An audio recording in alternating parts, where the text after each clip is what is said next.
বিসমিল্লাহির রহমানির রহিম। আসসালামু আলাইকুম। সো আজকে এফবিতে একটা লাইভ ফ্রি ক্লাস দেওয়া হয়েছিল এবং আমরা এখনই স্টার্ট করব ইনশাল্লাহ।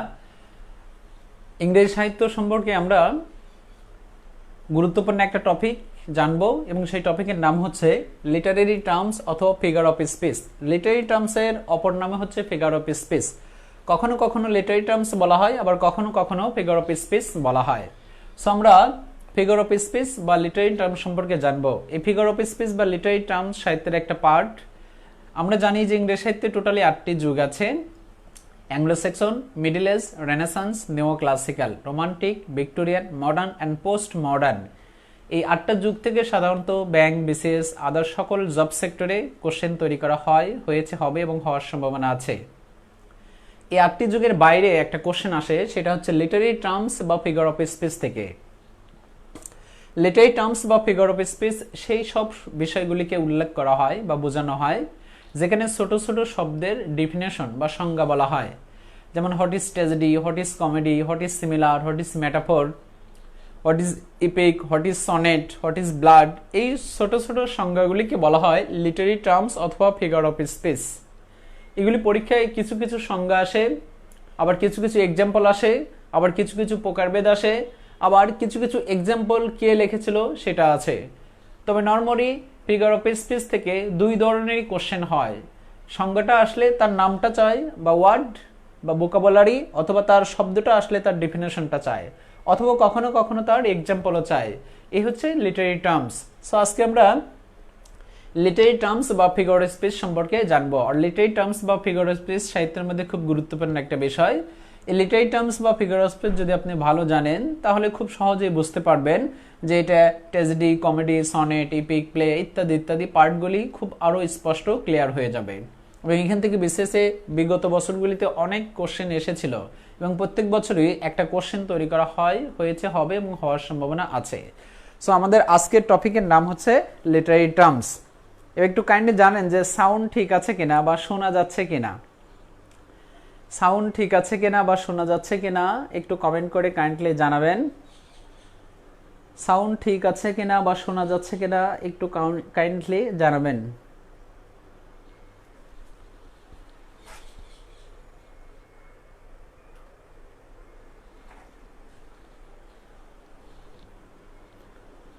আই থিঙ্ক মেবি সাউন্ড ঠিক আছে এবং আপনারা বুঝতে পারছেন।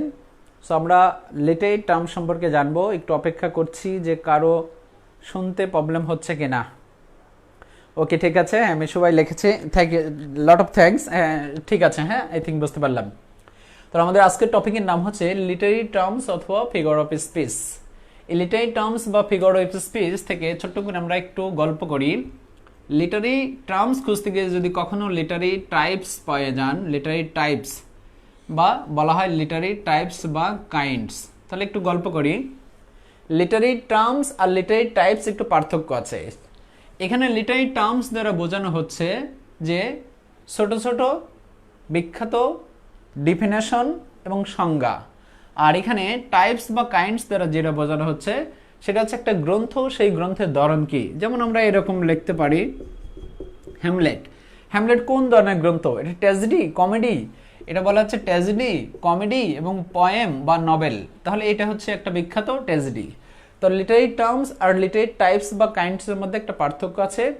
লিটারেরি টার্ম সবসময় ছোট ছোট সংজ্ঞার ডেফিনেশন চাবে, আর লিটারেরি টাইপস বা কাইন্ডস অবশ্যই একটা গ্রন্থ, সেই গ্রন্থের ধরনটা কি সেটা চাবে। হতে পারে সেটা ট্র্যাজেডি, কমেডি ইত্যাদি ইত্যাদি। এবং এই লিটারেরি টাইপস বা কাইন্ডসের ছোট্ট করে আমরা একটা এক্সাম্পল দিলাম যে হ্যামলেট একটা বিখ্যাত কি, অবশ্যই ট্র্যাজেডি, আমরা জেনেছি শেক্সপিয়ার ইত্যাদি ইত্যাদি। এরপর এখান থেকে ছোট্ট করে যদি আরেকটা শব্দ আমরা জানি তাহলে দেখেন লিটারেরি ব্লাড। লিটারেরি ব্লাড একটা শব্দ আছে সাহিত্যের মধ্যে, আপনারা পড়েছেন। লিটারেরি টার্মস যেখানে ছোট ছোট সংজ্ঞা আলোচনা করা হয়, লিটারেরি টাইপস বা কাইন্ডস যেখানে একটা বিখ্যাত গ্রন্থের ধরন কি সেটা বোঝানো হয়, এবং লিটারেরি অবশ্যই ব্লাড। লিটারেরি ব্লাড, এই লিটারেরি ব্লাড আমরা ছোট্ট করে একটু জানি যে উইলিয়াম ওয়ার্ডসওয়ার্থ 19টা কবিতা এবং আমরা জেনেছিলাম এস.টি. কোলের 4টা কবিতা।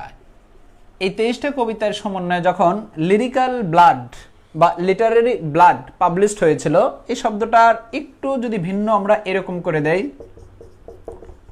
লিরিক্যাল ব্লাড, তাহলে লিটারেরি ব্লাড অথবা এই শব্দটা না মনে রেখে আমরা এখানে এই শব্দটা মনে রাখি লিরিক্যাল ব্লাড, তাহলে এটা একটা কবিতার সমগ্র এবং যেটা পাবলিশড হয়েছিল 1798-এ এবং এই সময় রোমান্টিক যুগের যাত্রা সূচনা করা হয়েছিল। তাহলে দেখেন একই রকম similar word but not to the same, আমরা একটু জেনে নেই। লিটারি টার্মস বা ফিগার অফ স্পিচ মূলত একই বিষয় আলোচনা করে, নামটা শুধুমাত্র ভিন্ন। লিটারি টার্মস খুঁজতে গিয়ে লিটারি টাইপস বা কাইন্ডস পেলাম, যেখানে একটা গ্রন্থ আসবে সেই গ্রন্থের ধরন কি সেটা জানবো। এরপর লিটারেরি ব্লাড এরকম একটা শব্দ আছে, লিটারেরি একটা শব্দ, ব্লাড একটা শব্দ, কিন্তু এই শব্দটা মূলত বেশি পারফেক্ট করা হচ্ছে লিরিক্যাল ব্লাড। লিরিক্যাল ব্লাড বা লিটারেরি ব্লাড, আমরা লিরিক্যাল ব্লাড শব্দটা জানলাম। লিরিক্যাল ব্লাড একটা কবিতার সমগ্র, যেখানে উইলিয়াম ওয়ার্ডসওয়ার্থ 19টে, এস্টিকুলির 4টা, 23টে কবিতার সময় যখন লিরিক্যাল ব্লাডটা পাবলিশড হয় এত সালে 1798, তখন মূলত রোমান্টিক যুগের যাত্রা সূচনা করা হয়েছিল। আমরা বেসিক ইনফরমেশনগুলো একটু জেনে নিলাম। এবার আমরা সেকেন্ড স্টেপ একটু জানি। সেকেন্ড স্টেপ, আর এই সেকেন্ড স্টেপটা হচ্ছে যে হোয়ার কোশ্চেন কাম। আমরা ছোট করে একটু এরকম করে জেনে নেই যে হোয়ার কোশ্চেন কামস মানে কোত্থেকে কোশ্চেন আসে। Where question come in job sector in English কি লিটারেচার। দেখেন কোশ্চেনটা লিখেছে এরকম, where question comes in job sector, job সেক্টরে ইংরেজি সাহিত্যের মধ্যে থেকে কোত্থেকে কোশ্চেন আসে, এই বিষয়টা আমাদের জানা দরকার যে কোন জায়গা থেকে কোশ্চেনটা আসে। কি পড়েছেন না পড়েছেন সেটা পরের বিষয়, তবে কোশ্চেন কোথা থেকে আসে সেটা ছোট্ট করে আমরা একটু জেনে নেই। এই জন্য লিখলাম where question come in job sector in English literature, ইংরেজি সাহিত্যের মধ্যে কোন জায়গা থেকে অবশ্যই জব সেক্টরের জন্য কোশ্চেন তৈরি করা হয়, এটা অবশ্যই জানা উচিত।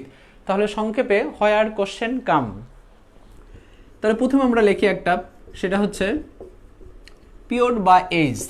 আপনারা জানেন যে ইংরেজি সাহিত্যে 8টি যুগ আছে, এই 8টি যুগের মেজর পার্ট আসলে সবাই পারে, শাখা প্রশাখা আসলে কনফিউশন হয়ে যায়। তাহলে পিরিয়ড বা এজ থেকে একটা বা দুইটা কোশ্চেন অবশ্যই আপনি নিঃসন্দেহে কমন পাবেন।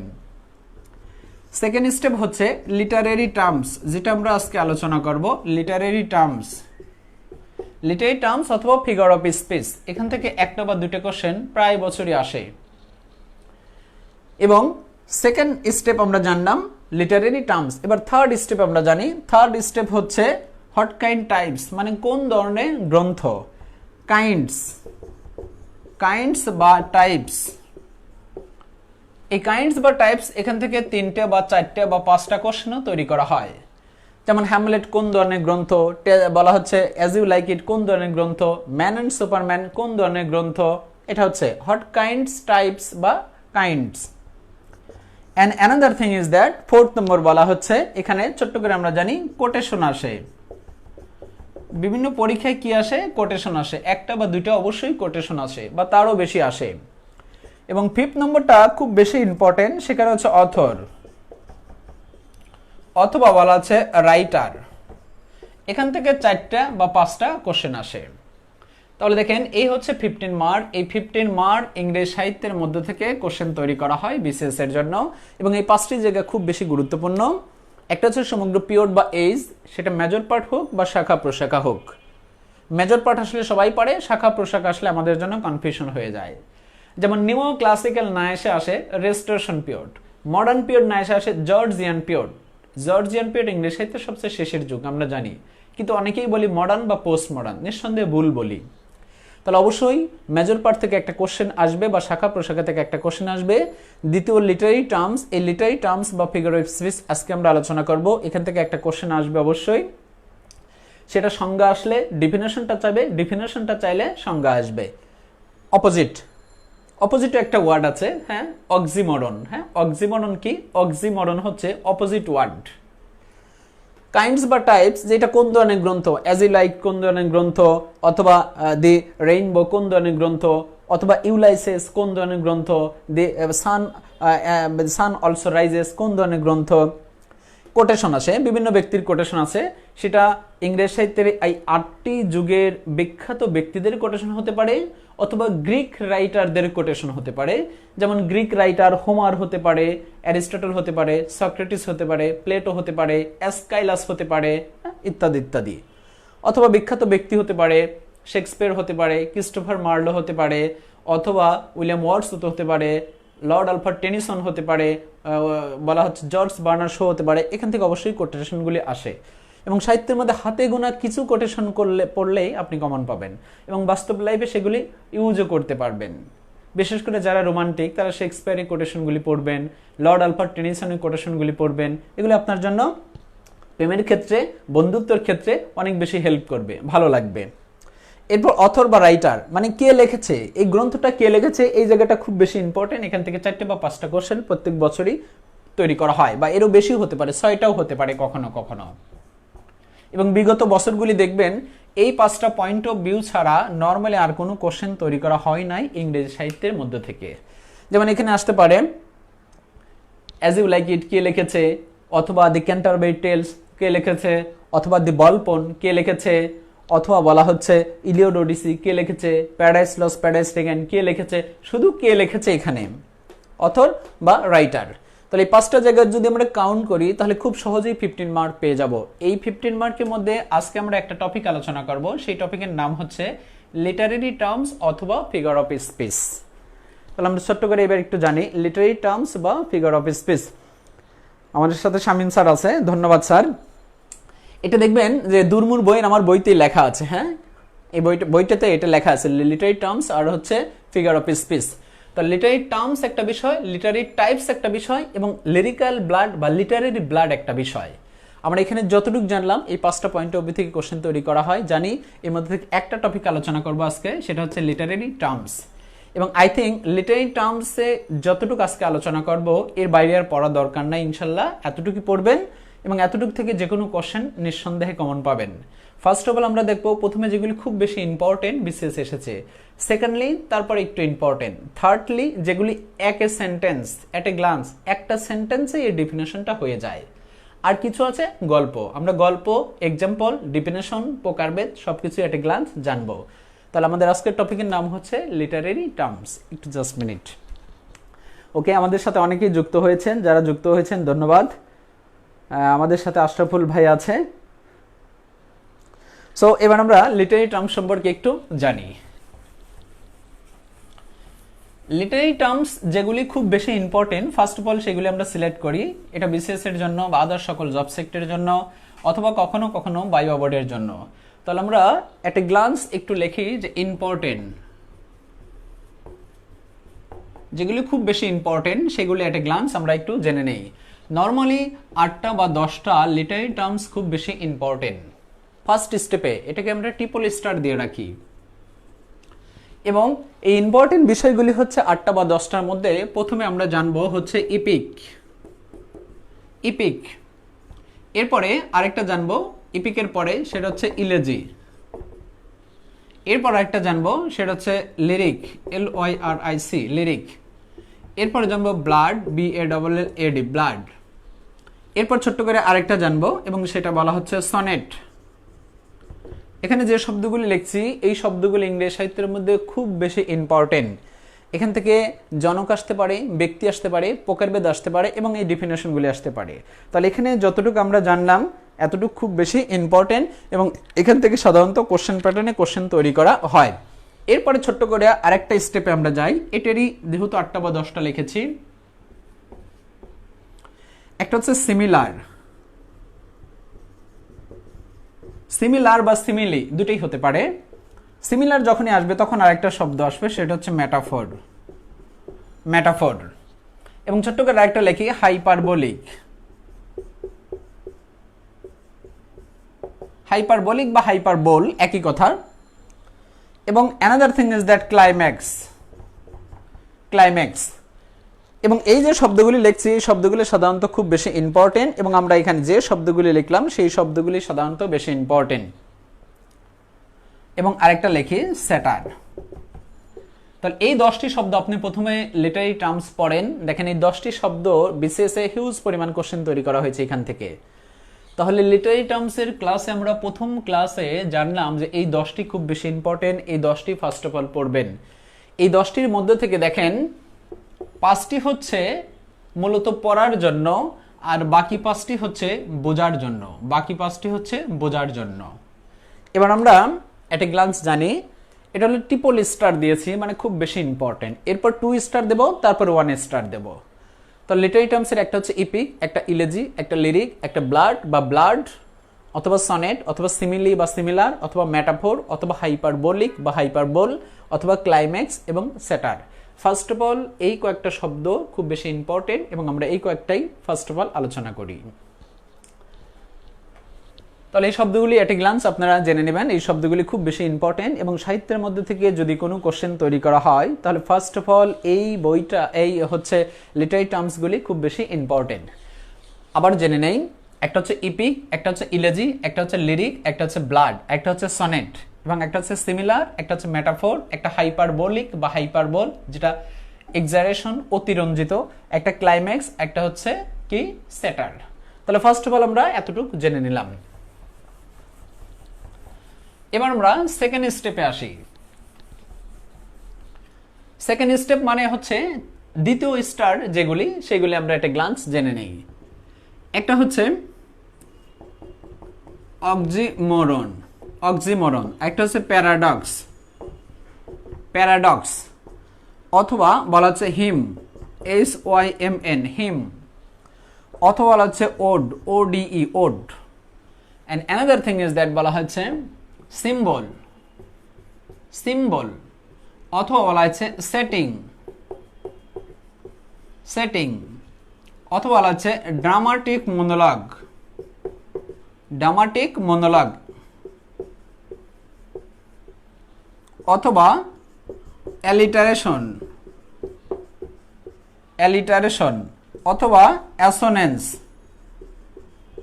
অ্যাসোনেন্স, অথবা অ্যানাপেস্ট। And last another thing is that allegorical, allegorical। এই হচ্ছে বিখ্যাত কয়েকটা শব্দ আমরা জানলাম। এই শব্দগুলি সেকেন্ড স্টার দিয়ে রাখলাম, মানে দ্বিতীয় স্টার। তার মানে প্রথম যে 10টা জেনেছি তারপরে যদি কখনো কোশ্চেন হয় তাহলে এই শব্দগুলি কোশ্চেন হয়। লেমেরিক, লেমেরিক, এই শব্দগুলি সাধারণত খুব বেশি ইম্পর্টেন্ট। তাহলে এখানে যে শব্দগুলি লিখলাম এই শব্দগুলি সাধারণত খুব বেশি ইম্পর্টেন্ট।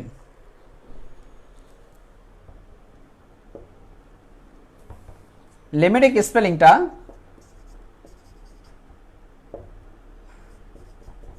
RICK, লেমেরিক মানে ছোট্ট হচ্ছে গল্প।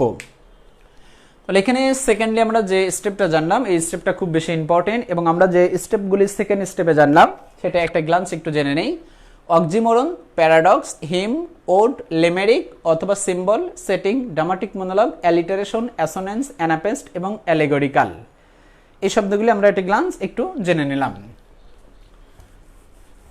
এবার জাস্ট ওয়ান বলা হচ্ছে স্টার, মানে যেগুলি এট এ গ্লান্স একটু পড়লেই হয়, এট এ গ্লান্স একটু পড়লেই হয়।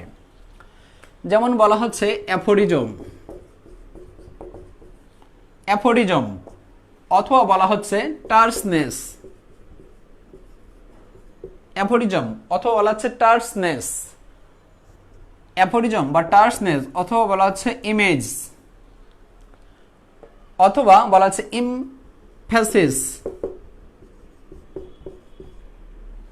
বা ইপিথালিয়মন লিখি আমরা, এটা আরো ভালো হয়, ইপিথালিমিয়ন, ইপিথালিমিয়ন, অথবা কোরাস, কোরাস। তাহলে দেখেন সেকেন্ড স্টেপে আমরা যে শব্দগুলি লিখলাম সেই শব্দগুলি একদম নর্মালি এট এ গ্লান্স পড়লেই হয়। একটা হচ্ছে অ্যাফোরিজম, একটা হচ্ছে টার্সনেস, একটা হচ্ছে ইমেজ, একটা হচ্ছে এপিথালিমিয়ন, একটা বলা হচ্ছে কোরাস। এই শব্দগুলি সাধারণত খুব বেশি ইম্পর্টেন্ট এবং এই শব্দগুলি সাধারণত এট এ স্টার দিয়েছি আমরা। 1 স্টার মানে হচ্ছে এই শব্দগুলি আপনি অবসর সময় অবশ্যই পড়বেন, যেগুলি সাধারণত খুব বেশি ইম্পর্টেন্ট। এবং ছোট্ট করে যদি এর পাশাপাশি আরেকটা শব্দ লিখি সেটা হচ্ছে রাইম। রাইমটা জানা দরকার ইংরেজি সাহিত্য যারা পড়েন। আর রাইমের পাশাপাশি আরেকটা জানা দরকার সেটা হচ্ছে blank birds, BLNK birds, BRS blank birds. এই যে শব্দগুলি লিখলাম সাধারণত এই শব্দগুলি খুব বেশি ইম্পর্টেন্ট এবং আমরা এখানে লিটারি টার্মসের 3টে স্টেপ করলাম। প্রথম স্টেপে খুবই ইম্পর্টেন্ট, দ্বিতীয় স্টেপে কখনো কখনো পরীক্ষায় আসে, আর তৃতীয় স্টেপ এখানে জানছি এই জানার ক্ষেত্রে এই শব্দগুলি সাধারণত খুব বেশি ইম্পর্টেন্ট। একটা হচ্ছে অ্যাফোরিজম, একটা হচ্ছে টার্সনেস, একটা ইমেজ, একটা ইপিথ্যালিমিয়ন, একটা হচ্ছে কোরাস, একটা হচ্ছে রাইম, একটা হচ্ছে ব্ল্যাঙ্ক বার্ডস। কবিতার ক্ষেত্রে ব্ল্যাঙ্কস বা রাইম অবশ্যই ইম্পর্টেন্ট। এবার এই তৃতীয় স্টেপে এসে আমরা ছোট্ট করে একটু জানি নট মেমোরাইজ। এগুলি মেমোরাইজ করার দরকার নেই। কোনগুলি দরকার নেই? যেমন বলা হচ্ছে সিমিলি বা সিমিলার, এরপর মেটাফোর, সিমিলি মেটাফোর, এরপর হচ্ছে ওড, এরপর বলা হচ্ছে ট্র্যাজেডি, এরপর বলা হচ্ছে কমেডি, এরপর বলা হচ্ছে অটোবায়োগ্রাফি এবং বায়োগ্রাফি। অথবা ছোট্ট করে জানি নভেল অথবা প্রোজ অথবা এসে অথবা বলা হয় শর্ট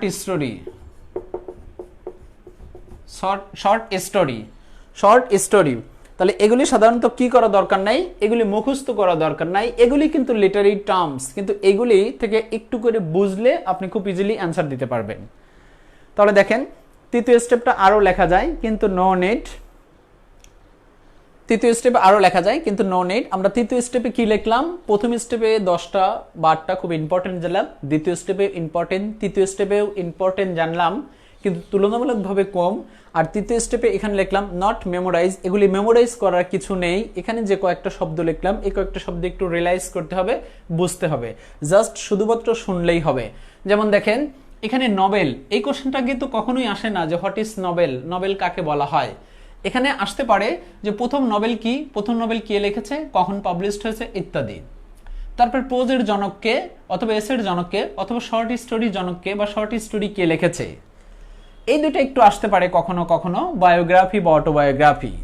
আর সিমিলার মেটাফোর অবশ্যই আসে কিন্তু তার এক্সাম্পলটা আমরা অ্যাট এ গ্লান্স একটু শুনলেই এই সব শব্দগুলি খুব ইজিলি হয়ে যাবে।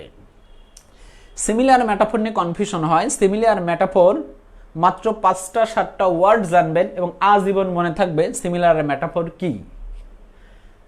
তাহলে আমরা অ্যাট এ গ্লান্স তৃতীয় স্টেপে জানলাম। এবার আমরা ফার্স্ট অফ অল থেকে একটু আলোচনা করি এবং ইপিক থেকে আমরা যাত্রা শুরু করি। এবং এই হচ্ছে লিটারি টার্মস। এর বাইরে আরও শব্দ আছে কিন্তু নো নিড, সেগুলি তেমন একটা প্রয়োজন নেই, এতটুকু পড়লেই চলবে। এরপরে যদি কম হয় তাহলে লাস্ট টাইমে আলোচনা করে দেব অতিরিক্ত কিছু। তাহলে ছোট্ট করে আমরা ইপিক দিয়ে যাত্রা শুরু করি। ইপিক শব্দের অর্থ আমরা জানি যে মহাকাব্য। ইপিক শব্দ অর্থ হচ্ছে মহাকাব্য। তাহলে প্রথমে একটা কোশ্চেন আসে যে হোয়াট ইজ ইপিক। তাহলে বলা হয় এ লং ন্যারেটিভ পোয়েম। কি বলা হয়? এ লং ন্যারেটিভ পোয়েম। একটা দীর্ঘ গীতি কবিতাকে বলা হয় ইপিক। এই হচ্ছে কিন্তু ইপিকের সংজ্ঞা। শব্দ আসতে পারে ডিফিনেশন আসতে পারে শব্দ, দুটোই লিটারি টার্মস থেকে কোশ্চেন তৈরি করা হয়। এখন এখানে অতিরিক্ত একটু কোশ্চেন যদি আমরা জানি যে ইপিক পয়েট কাকে বলা হয়। ইপিকের সংজ্ঞা জানেন অথচ ইপিক জানলেন না। ইপিক পয়েট বলা হয় অবশ্যই আপনারা জানেন এবং পড়ে এসেছেন, কাকে বলা হয়? John Milton. ইপিক পয়েট কাকে বলা হয়? John Milton. আর বাংলায় কাকে বলা হয় ইপিক পয়েট? বাংলায় কাকে বলা হয়? Michael Madhusudan Dutta.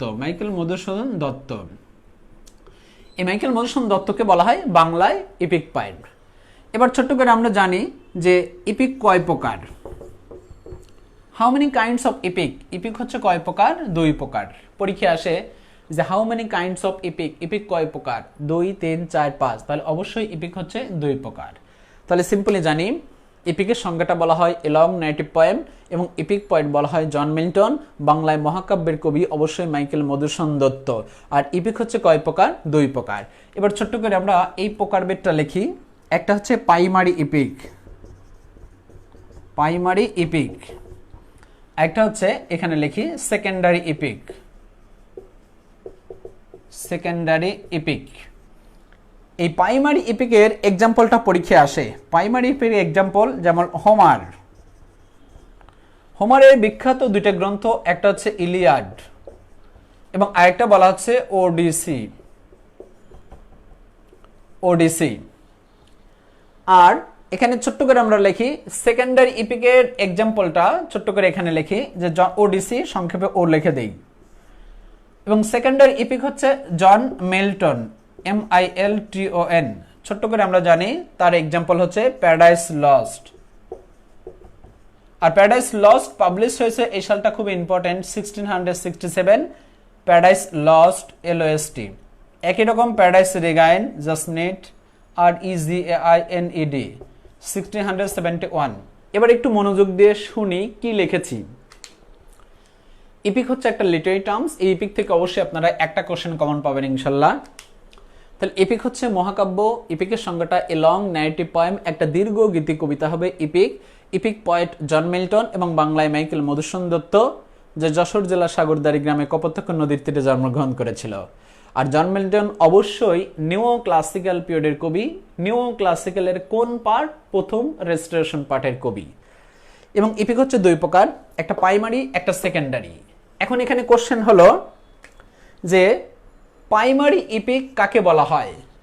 Primary epic তাকেই বলা হয় যে ইপিক প্রথমে থিঙ্কিং করা হয়, কল্পনা করা হয়, তার অনেক বছর পরে লেখা হয়, তাকে হচ্ছে প্রাইমারি ইপিক। এবং ইলিয়ড ওডিসি কে লিখেছে? হোমার। এটা সবাই জানে। যদি বলে এটা কোন ধরনের ইপিক, তাহলে অবশ্যই প্রাইমারি ইপিক।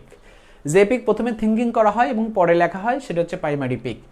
সেকেন্ডারি ইপিক তাকেই বলা হয় যে ইপিক প্রথমে থিঙ্কিং করা হয়, কল্পনা করা হয় এবং ইনস্ট্যান্টলি থিঙ্কিং, কল্পনা করার পয়েন্ট অফ ভিউ থেকে যা কিছু লেখা হয়, বলা হয়, উপলব্ধি করা হয়, উপস্থাপন করা হয়, তাহলে সেকেন্ডারি ইপিক।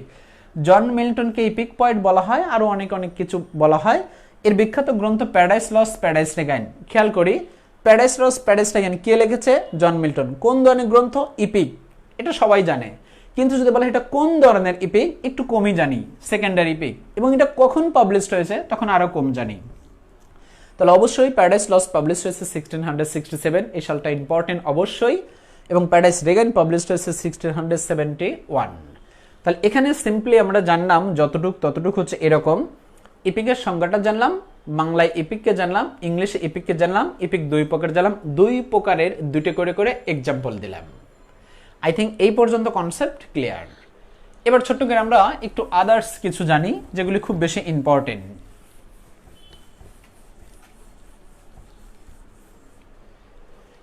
এবার আমরা এখানে ছোট্ট করে একটা লিখি, সেটা হচ্ছে বেউফ, BEOWULF, বেউফ।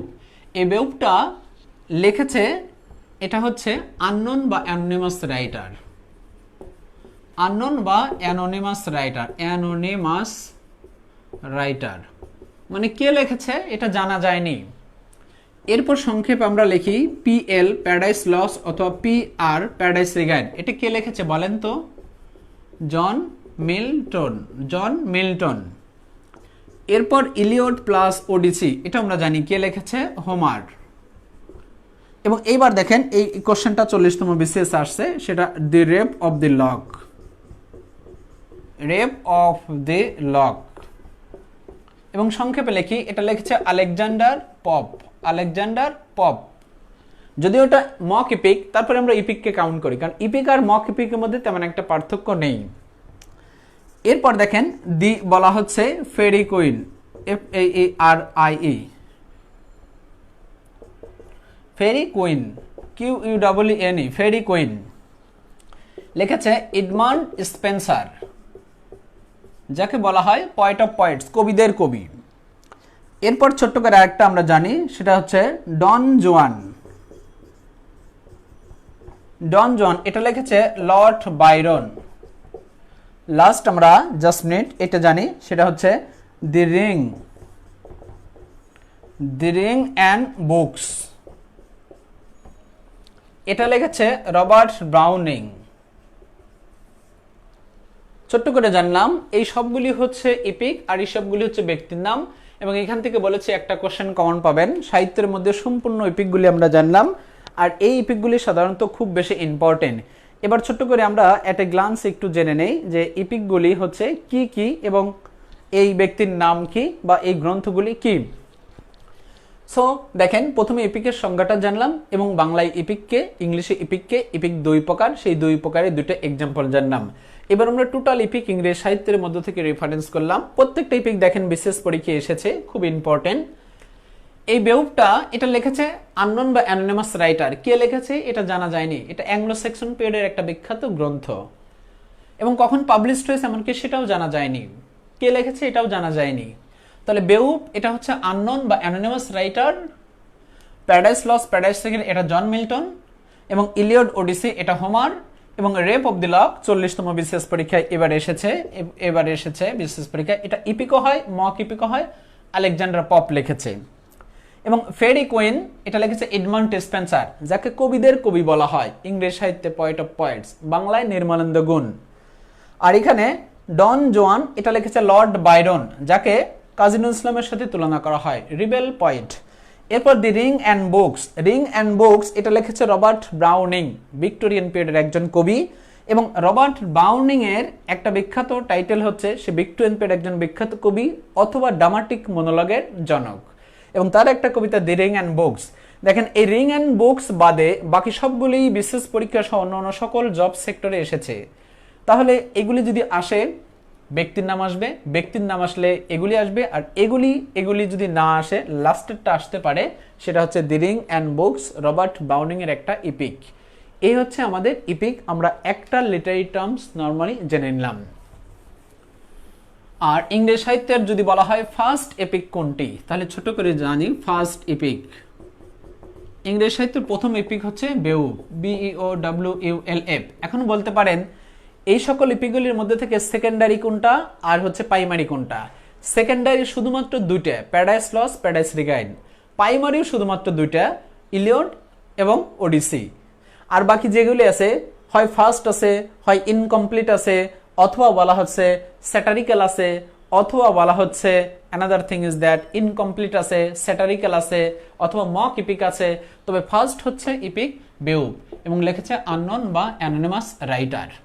আর এটা যদি আমরা বাংলায় যাই, বাংলায় ফার্স্ট ইপিক হচ্ছে মেঘনাদ বধ কাব্য, লিখেছে মাইকেল মধুসূদন দত্ত। তাহলে ছোট্ট করে এবার একটু জেনে নেই। ইংরেজি সাহিত্যের প্রথম ইপিক হচ্ছে বেউফ এবং লিখেছে আননোন বা অ্যানোনিমাস রাইটার। বাংলা সাহিত্যের প্রথম মহাকাব্য গ্রন্থ মেঘনাদ বধ, এবং এটা লিখেছে মাইকেল মধুসূদন দত্ত। এবং বাংলা সাহিত্যে ইপিকের জনক হচ্ছে মাইকেল মধুসূদন দত্ত, ইংরেজি সাহিত্যে ইপিকের জনক হচ্ছে জন মিল্টন। তাহলে আই থিঙ্ক একটা জিনিস আমরা জানলাম, সেটা ইপিক। যদিও ইপিক পড়লাম, কিন্তু সম্পূর্ণ লিটারেচারকে আমরা কম্পেয়ার করে নিলাম। এই হচ্ছে ইপিক, দ্যাটস এনাফ। ইপিক থেকে আমরা এতটুকু জানলাম। হ্যাঁ, এ লং নাইটি পোয়েম এটা ইপিক হয়। হ্যাঁ, বেউফ, গুড, ওকে, ঠিক আছে। থ্যাংক ইউ ফর অল যারা কমেন্ট করছেন, এবং কোনো কোশ্চেন থাকলে নিঃসন্দেহে কোশ্চেন করবেন। এবার আমরা ছোট্ট করে অন্য লিটারি টার্মসের দিকে একটু চলে যাই। এটা একটু বড় লিটারি টার্মস, এটাতে একটু সময় লাগে সাধারণত, আর পরীক্ষা আসে সাধারণত, এজন্য আমরা একটা গ্লান্স একটু জেনে নিলাম। এবার দেখেন, ছোট্ট করে একটা শব্দ জানি, সেটা হলো সেটিং। সেটিংটা খুবই important. Setting means time and place. দেখেন, যখন কোনো রাইটার বা আপনি, আমি, যেই হোক না কেন, যখন কোনো রাইটার কিছু লেখে অবশ্যই কি ইউজ করে, সেটিং। তার মানে কোন সময়ে, কোন শতাব্দীতে, কোন সালে, কখন, সকালে, বিকালে, রাতে, এটা মাস্ট থাকবেই। সকাল বিকাল না থাকলেও সাল থাকে, সাল না থাকলেও সেঞ্চুরি থাকে, সেঞ্চুরি না থাকলেও শতাব্দী থাকে, যুগ থাকে, হ্যাঁ, সেটা পৃথিবীর সূচনা থেকে ইত্যাদি ইত্যাদি। এবং প্লেস, জায়গা থাকে, সেটা কি মিরপুর, ফার্মগেট, অথবা বউবাজার, অথবা ঢাকা, অথবা বলা হচ্ছে বাংলাদেশ, অথবা পৃথিবীর অন্যান্য কান্ট্রি, বা কোথায়, হ্যাঁ, আকাশের নিচে, সব জায়গায়। তাহলে এই জিনিসটা খুব ইম্পর্টেন্ট, সেটা হলো setting. Setting means time and place. একজন রাইটার যখন কোনো কিছু লেখে তখন অবশ্যই এই দুটি জিনিসকে ফলো করে, সেটিং অ্যান্ড টাইমস। এই জন্য কখনো কখনো বিখ্যাত গ্রন্থ পাবলিশড হয়েছে, এটা আসে। এবং আরেকটা হচ্ছে ছোট্ট করে আমরা জানি হিম, SYMN, হিম শব্দের অর্থ আমরা জানি প্রশংসা, প্রশংসা। এবং বলা হচ্ছে glorify, glorify of god, glorify of god, সৃষ্টিকর্তার গুণগান সম্পর্কে যা কিছু বলা হয় সেটা হচ্ছে হিম। হিম শব্দের অর্থ হলো প্রশংসা। হামদ বা নাথকে বলা যেতে পারে হিমদ। এরপর ছোট্ট করে জানি অ্যাফোরিজম। অ্যাফোরিজম, অ্যাফোরিজম মানে হচ্ছে প্রবাদ। ইটস এ প্রবাদ অথবা ইউনিভার্সাল টু,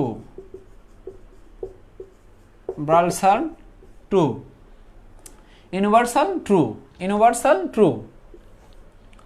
এবং অ্যাফোরিজম হচ্ছে ইটস এ প্রবাদ বা ইউনিভার্সাল ট্রু। যেমন তার একটা এক্সাম্পল ছোট্ট করে আমরা জানি, অনেক এক্সাম্পল দেওয়া যায়, তার মধ্যে একটা এক্সাম্পল হচ্ছে লাভ ইজ ব্লাইন্ড, ভালোবাসা হয় অন্ধ। অথবা all that glitter is not gold, চকচক করলেই সোনা হয় না। এটা বিখ্যাত প্রবাদও হয়, ইউনিভার্সাল ট্রু হয়। প্রবাদ হচ্ছে অ্যাফোরিজম, অ্যাফোরিজম। তাহলে আমরা এখানে তিনটা ডেফিনেশন জানলাম। একটা হচ্ছে setting, setting means time and place. একটা হচ্ছে হিম, প্রশংসা, বলা হয় গ্লোরিফাই অফ গড, সৃষ্টিকর্তার গুণগান সম্পর্কে যা কিছু বলা হয় সেটা হিম। একটা হচ্ছে অ্যাফোরিজম, APHORISM, অ্যাফোরিজম মানে হচ্ছে প্রবাদ। তাহলে ইটস এ প্রবাদ বা প্রবাদ বা ইউনিভার্সাল ট্রু, মানে যে কোনো কোটেশনই সেটা হচ্ছে প্রবাদ হয়। যেমন ম্যান প্রপোজেস, গড ডিসপ্রপোজেস ইত্যাদি। অথবা টিট ফর ট্যাট, হাজার হাজার কোটেশন আছে, সেই সবগুলি হচ্ছে কি বলা হয়? অ্যাফোরিজম। আর অ্যাফোরিজম বলা হয় প্রবাদ। অ্যাফোরিজমের পাশাপাশি আরেকটা বিষয় জেনে রাখি আমরা, সেটা হচ্ছে টার্সনেস, TRSENESS, টার্সনেস। টার্সনেস মানে হচ্ছে সংক্ষিপ্ত করা, সংক্ষিপ্ত করা। টার্সনেস মানে হচ্ছে সংক্ষিপ্ত করা। এবং বলা হচ্ছে terseness means short space, short space. Terseness means মানে শর্ট স্পেস। তাহলে প্রবাদকে অনেক সময় কি বলা যেতে পারে? টার্সনেস বলা যেতে পারে। কিন্তু দুইটা লিটারি টার্মসের দিক থেকে আলাদা শব্দ, একটা হচ্ছে অ্যাফোরিজম, একটা হচ্ছে টার্সনেস। আর আমরা বাংলায় জানি সমাস। সমাস শব্দের অর্থ কি? সমাস, সমাস শব্দের অর্থ হচ্ছে সংক্ষিপ্ত করা। এবং ইটস এ শর্ট স্পেস। এবার আমরা ছোট্ট করে একটা কোটেশন দেখি।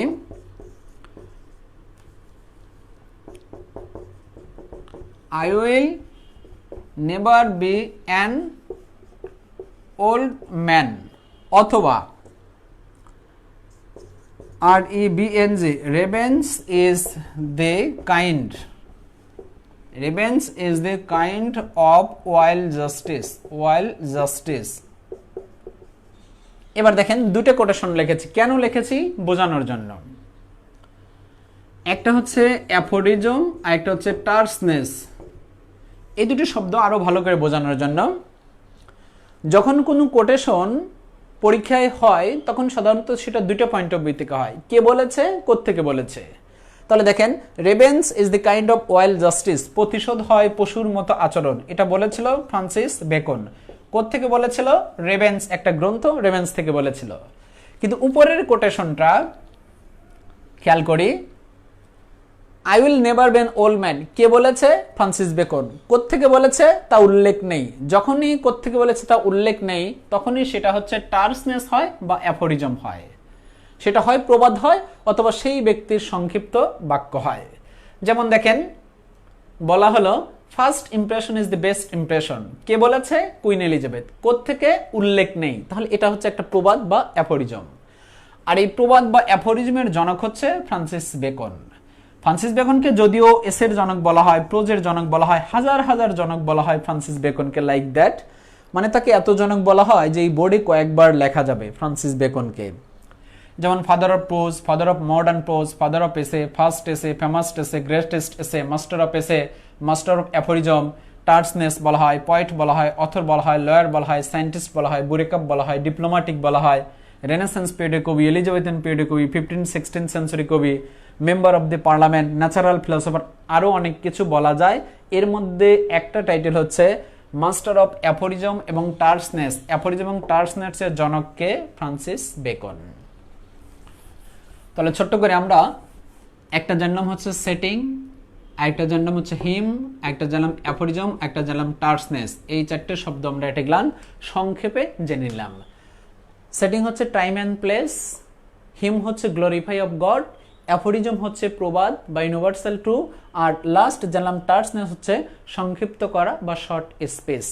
এবং এখানে ছোট্ট করে এই অ্যাফোরিজম বা টার্সনেসের জনক হচ্ছে ফ্রান্সিস বেকন। যদিও ফ্রান্সিস বেকনকে অন্য অন্য কিছু বলা হয়, পাশাপাশি আমরা এটাও জেনে নিলাম ফ্রান্সিস বেকন মূলত এসে বা পোজের জনক। তার এই পর্যন্ত আমরা আই থিঙ্ক কনসেপ্ট ক্লিয়ার। ওকে, এবার আমরা ছোট্ট করে ফার্স্ট অ্যাফোরিজম অ্যান্ড টার্সনেস, প্রথম অ্যাফোরিজম এবং দ্বিতীয় টার্সনেস। হ্যাঁ, অ্যাফোরিজম এবং টার্সনেস দুটি আলাদা আলাদা শব্দ। হ্যাঁ, একটা হলো সংক্ষিপ্ত করা, আরেকটা হচ্ছে কি প্রবাদ। এবার আমরা ছোট্ট করে আরও কিছু শব্দ আসি, যে শব্দগুলি সাধারণত একটু ছোট এবং সেগুলি ইম্পর্টেন্ট। একটা হচ্ছে অ্যালিটারেশন। দেখেন এটা 40তম বিসিএস আসছে অ্যালিটারেশন। হ্যাঁ, এটাও 40তম বিসিএস পরীক্ষা আসছে অ্যালিটারেশন, বা 37তম বিসিএস পরীক্ষায়। অনুপ্রাস। এই অ্যালিটারেশনের সংজ্ঞাটা বলা হয় এরকম, ইটস এ না লিখে আমরা লিখি দি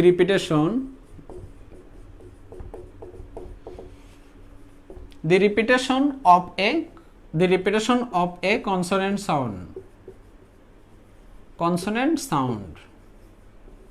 তাহলে কনসোনেন্ট সাউন্ডের যে প্রতিধ্বনি, সেই প্রতিধ্বনি হচ্ছে অ্যালিটারেশন। এর এক্সাম্পল সাধারণত পরীক্ষায় আসে না, দরকার নেই, শুধু সংজ্ঞাটাই আসে। যেমন আসতে পারে repetition of a consonant sound is a dash. Consonant সাউন্ডকেই হচ্ছে অ্যালিটারেশন বলা হয়। তারপরে এক্সাম্পল বোঝার ক্ষেত্রে আমরা একটু এক্সাম্পল দেই। যেমন বলা আছে পাপস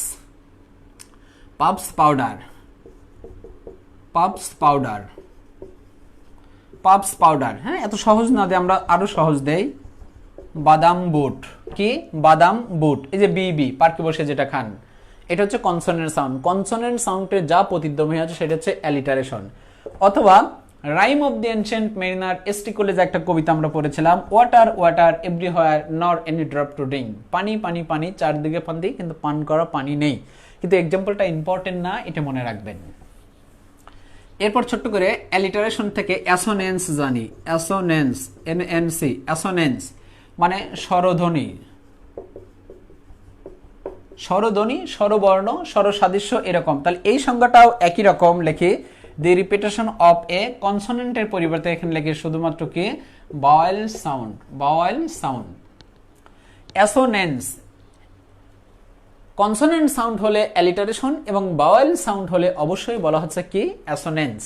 যেমন এখানে বলা হচ্ছে লাভ, লাভ ডাব। এই যে লাস্টে লাস্টেও হতে পারে, মাঝেও হতে পারে, কিন্তু নর্মালি শুরুতে হলে সেটা হচ্ছে অ্যালিটারেশন। তাহলে আমরা এখানে দুটো সংজ্ঞা জানলাম, একটা অ্যালিটারেশন, একটা বলা হচ্ছে অ্যাসোনেন্স। রিপিটেশন অফ এ কি বলা হয়? Vowel sound. এরপর অ্যানাপেস্ট, ANAPEAST, অ্যানাপেস্ট মানে হচ্ছে একই শব্দ। এর সংজ্ঞাটাও এরকম লেখা যায়, repetition of A same sound. কি বললাম? Same sound. যেমন বলা হয় এরকম, মার্কার ডাস্টার, অথবা ডাস্টার মার্কার, অথবা নাইট অ্যান্ড ডে, অথবা day and night. Marker duster, duster marker. দিন রাত, রাত দিন। এটা হলো সেম সাউন্ড। তাহলে এখানে তিনটে শব্দ আমরা জানলাম, একটা হচ্ছে অ্যালিগরিক্যাল, একটা হচ্ছে অ্যালিটারেশন, একটা হচ্ছে অ্যাসোনেন্স, একটা হচ্ছে অ্যানাপেস্ট। কনসোনেন্ট সাউন্ড সেটা অ্যালিটারেশন, ভাওয়েল সাউন্ড সেটা অ্যাসোনেন্স, এবং সেম সাউন্ড সেটা হচ্ছে অ্যানাপেস্ট। এই তিনটের দেখেন প্রথমটা বিসিএস পরীক্ষা আসছে, বাকি দুটো আসে নেই, কিন্তু আসতে পারে। যদি এটি রিপিট হয় দ্যাটস গুড, খুব ভালো। যদি রিপিট না হয় তাহলে বাকি দুটো অবশ্যই আসতে পারে। এবার ছোট্ট করে আরেকটা শব্দ জানি, অ্যালেগরিক্যাল। অ্যালিগরিক্যাল মানে হচ্ছে রূপক। অ্যালিগরিক্যাল মানে কি? রূপক। তাহলে লিটারি টার্ম শিখলে আপনার ভোকাবুলারিটাও কিন্তু হয়ে যাচ্ছে পাশাপাশি। অ্যালিগরিক্যাল বলা হচ্ছে it's showing double meaning. Double meaning কি বলছে? দুটো অর্থ দিচ্ছে, কিন্তু এক্সাম্পল আসে না, বোঝানোর ক্ষেত্রে একটু বললাম। যেমন বলা হচ্ছে দি হলি ওয়ার, পবিত্র যুদ্ধ। যুদ্ধ কি কখনো পবিত্র হবে না, তাহলে অবশ্যই বলা হচ্ছে এক্সাম্পলটা এরকম যে ডাবল মিনিং হবে, এটাই হচ্ছে অ্যালেগরিক্যাল, রূপক। তাহলে এর সঙ্গে double meaning, what is the definition of word? Tragedy, comedy, drama, allegorical. Allegorical. এবার আমরা ছোট্ট করে একটু জেনে নেই। লাস্ট যে চারটে শব্দ আমরা জানলাম সেটা হচ্ছে অ্যালেগরিক্যাল অথবা অ্যাসোনেন্স অথবা অ্যানাপেস্ট অথবা অ্যানাদার থিং ইজ দ্যাট বলা হচ্ছে অ্যালিটারেশন, সবগুলি এ এ। প্রথমে জানলাম হচ্ছে বিখ্যাত একটা শব্দ অ্যালিটারেশন, এটা কনসোনেন্ট সাউন্ড। এরপর অ্যাসোনেন্স, সেটা হচ্ছে ভাওয়াল সাউন্ড। এরপর অ্যানাপেস্ট, সেটা হচ্ছে সেম সাউন্ড, সেম সাউন্ড। এরপর অ্যালেগরিক্যাল, অ্যালেগরিক্যাল সেটা হচ্ছে রূপক, ডাবল মিনিং। তাহলে দেখেন কত সহজে এই লিটারি টার্মস মনে রাখা যায়, জাস্ট একবার রিডিং পড়বেন তাহলেই মনে থাকবে। তাহলে এটা গ্লান্স আমরা জেনে নেই। অ্যালেগরিক্যাল, অ্যালিটারেশন হচ্ছে কনসোনেন্ট সাউন্ড, অ্যাসোনেন্স হচ্ছে ভাওয়াল সাউন্ড, অ্যানাপেস্ট হচ্ছে সেম সাউন্ড এবং অ্যালিগরিক্যাল হচ্ছে double meaning, double meaning. It's call বলা হয় অ্যালিগরিক্যাল। যেমন example the Holy War, example কোত্থেকে আসে আমরা সেটা জানবো। এই এক্সাম্পলগুলি ইম্পর্টেন্ট না, এজন্য তেমন একটা ভাবে বলা হচ্ছে না, তারপরে বোঝানোর ক্ষেত্রে আমি ট্রাই করছি। এ হচ্ছে জানলাম। এবার একটা গুরুত্বপূর্ণ টাইটেল থেকে আসি, সেটা হচ্ছে ইলেজি, যা খুব বেশি ইম্পর্টেন্ট। আমরা ইপিক জানলাম, ইপিকের পরে ছোট ছোট কিছু সংজ্ঞা জানলাম। এবার আবার একটু বড় ইলেজি, ইলেজি একটু বড় আসি, এরপর আবার ছোট ছোট সংজ্ঞায় আসবো। সো লিটারি টার্মস আজকের ক্লাস করলে ইনশাল্লাহ আপনাদের কনসেপ্টগুলি সবগুলি ক্লিয়ার হয়ে যাবে এবং লিটারি টার্মস নিয়ে আর কোনো কনফিউশন হওয়ার কোনো কারণ থাকবে না। আই থিঙ্ক যতটুকু আলোচনা করছি এই পর্যন্ত সবাই বুঝতে পারতেছেন। হ্যাঁ, অবশ্যই ভাওয়াল সাউন্ড এই পর্যন্ত আই থিঙ্ক সবাই বুঝতে পারছেন, আর না বুঝতে পারলে নিঃসন্দেহে অবশ্যই কমেন্ট করবেন। সো যারা দেখছেন সবাইকে ধন্যবাদ, পারলে শেয়ার করে দিবেন, কারণ এটা ফ্রি ক্লাস, সবার যাতে উপকার হয় সেজন্য আপনাদের সেবায় নিয়োজিত। I have given my heart for everybody which will be better for you and you must get a good job, just memorize some subject আর সাম টপিকস। তাহলে ছোট্ট করে আমরা এবার ইলেজিটা জানি। ইলেজি সংজ্ঞাটা বলা হচ্ছে শোকগাথা, শোকগাথা। ভালো বাংলা শুনলে কখনো ভালো ইংরেজি জানা যায়। শোকগাথা, ইলেজি হচ্ছে শোকগাথা, যখন কোনো ব্যক্তির দুঃখ কষ্টে মৃত্যুর ব্যথায় ব্যতীত হয়ে মর্মান্তিক হৃদয়ে কোনো কিছু লেখা হয়, বলা হয়, উপস্থাপন করা হয়, তখন তাকে বলা হয় ইলেজি। আর এখান থেকে ইলেজির সংজ্ঞাটা ছোট্ট করে একটু জেনে নেই। তার আগে ইলেজি শব্দটা আমরা একটু মেমোরাইজ করে নেই এবং সেটা এরকম বা এক্সপ্লেন করে নেই। ইলেজি থেকে যদি ইলেজিক পয়েট হয়, ইলেজিক পয়েট যদি বলা হয়, দেখেন ইলেজি সবাই জানে এবং তার এক্সাম্পলও সবাই জানে, কিন্তু ইলেজিক পয়েট যদি বলা হয় তাহলে ছোট্ট করে জানি ম্যাথু আর্নল্ড, ভিক্টোরিয়ান পিরিয়ডের একজন কবি আর্নল্ড, ম্যাথু আর্নল্ড। তাহলে ইলেজিক পয়েট কাকে বলবো আমরা? অবশ্যই ম্যাথু আর্নল্ড। ইলেজিক পয়েট বলা হয় ম্যাথু আর্নল্ড। আর এটা যদি আমরা বাংলায় বলি তাহলে যতীন্দ্রনাথ সেনগুপ্ত, সেনগুপ্ত, অথবা দু একটা বইতে পেতে পারেন যতীন্দ্র মোহন বাগচি। তাহলে দুজনই হয়, যে অপশন থাকবে আমরা তাকে দেব। আবারও খেয়াল করি, ইলেজি অর্থ শোকগাথা, সংজ্ঞাটা আমরা আরো ভালোভাবে জানবো। আগে সিম্পলি জেনে নেই ইলেজিক পয়েট, ইংরেজি সাহিত্যে বলা হয় ম্যাথু আর্নল্ড। ছোট্ট করে জেনে ম্যাথু আর্নল্ড বিপি, বিপি মানে ভিক্টোরিয়ান পিরিয়ডের একজন কবি, বিপি মানে বিপি না, ইলেজি মানে শোকগাথা। এবং ইলেজিক পয়েট যদি বলা হয় এটা অবশ্যই ইম্পর্টেন্ট, এবং এবারে 40তম বিশেষ পরীক্ষা ম্যাথু আর্নল্ড থেকে আসছে পরীক্ষায়। এবং ইলেজিক বিখ্যাত, ম্যাথু আর্নল্ড একজন বিখ্যাত ব্যক্তি ভিক্টোরিয়ান পিরিয়ডের, তাকে বলা হয় ইলেজিক পয়েট। বাংলায় বলা হয় যতীন্দ্রনাথ সেনগুপ্ত অথবা যতীন্দ্রমোহন বাগচি। অপশনে যে থাকবে তাকে দেব, তবে যতীন্দ্রনাথ সেনগুপ্ত এটা একটু বেশি ইম্পর্টেন্ট তুলনামূলকভাবে।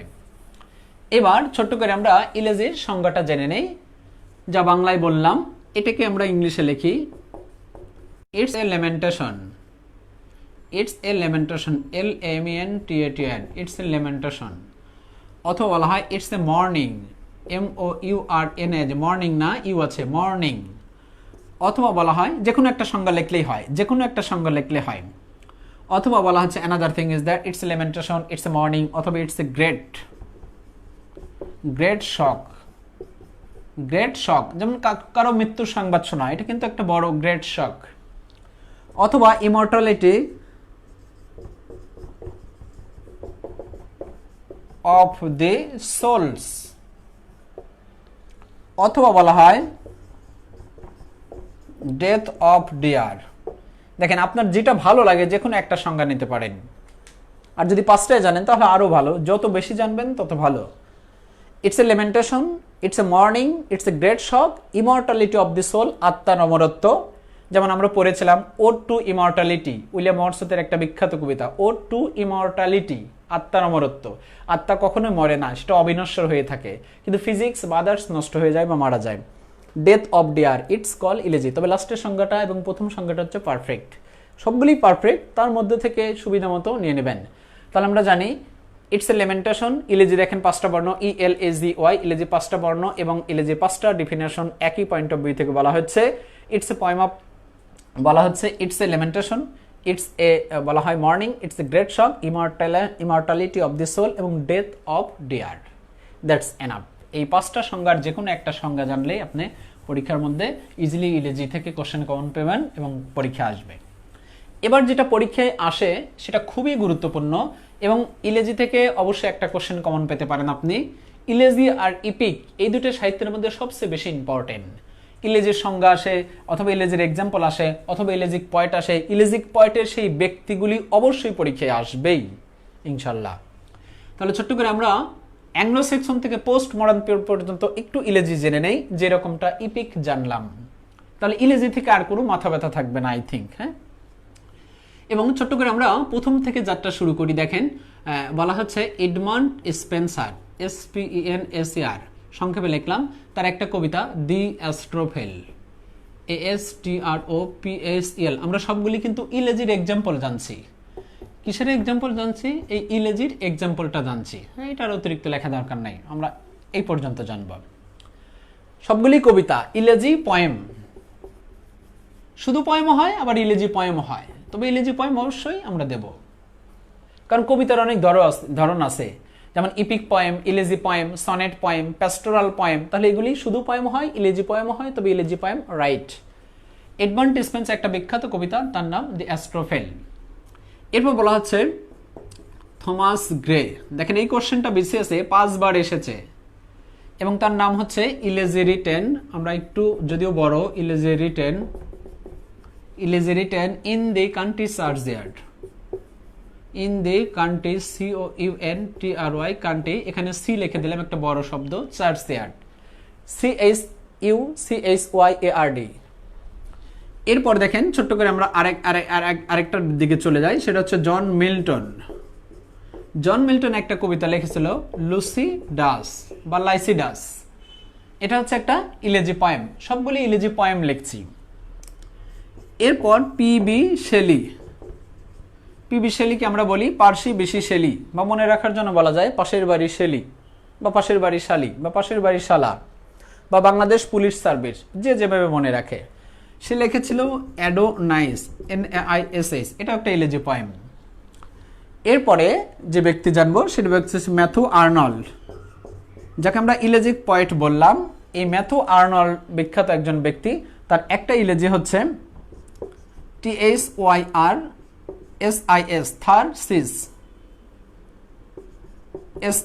থার্সিস। অথবা তার আরেকটা ইলেজি লিখি রাগবি স্যাপেল, RUGBY জাস্ট নেট। আরেকটা লিখি Haynes grave, HEIEN grave, GRAV just minute. এটি শেষ। লর্ড আলফার্ড টেনিসন, হ্যাঁ, TENNYSON, এবং তার বিখ্যাত একটা কবিতা হচ্ছে ইন মেমোরিয়াম। এবার একটু খেয়াল করি, জাস্ট কবিতার নামটা আমরা লিখেছি।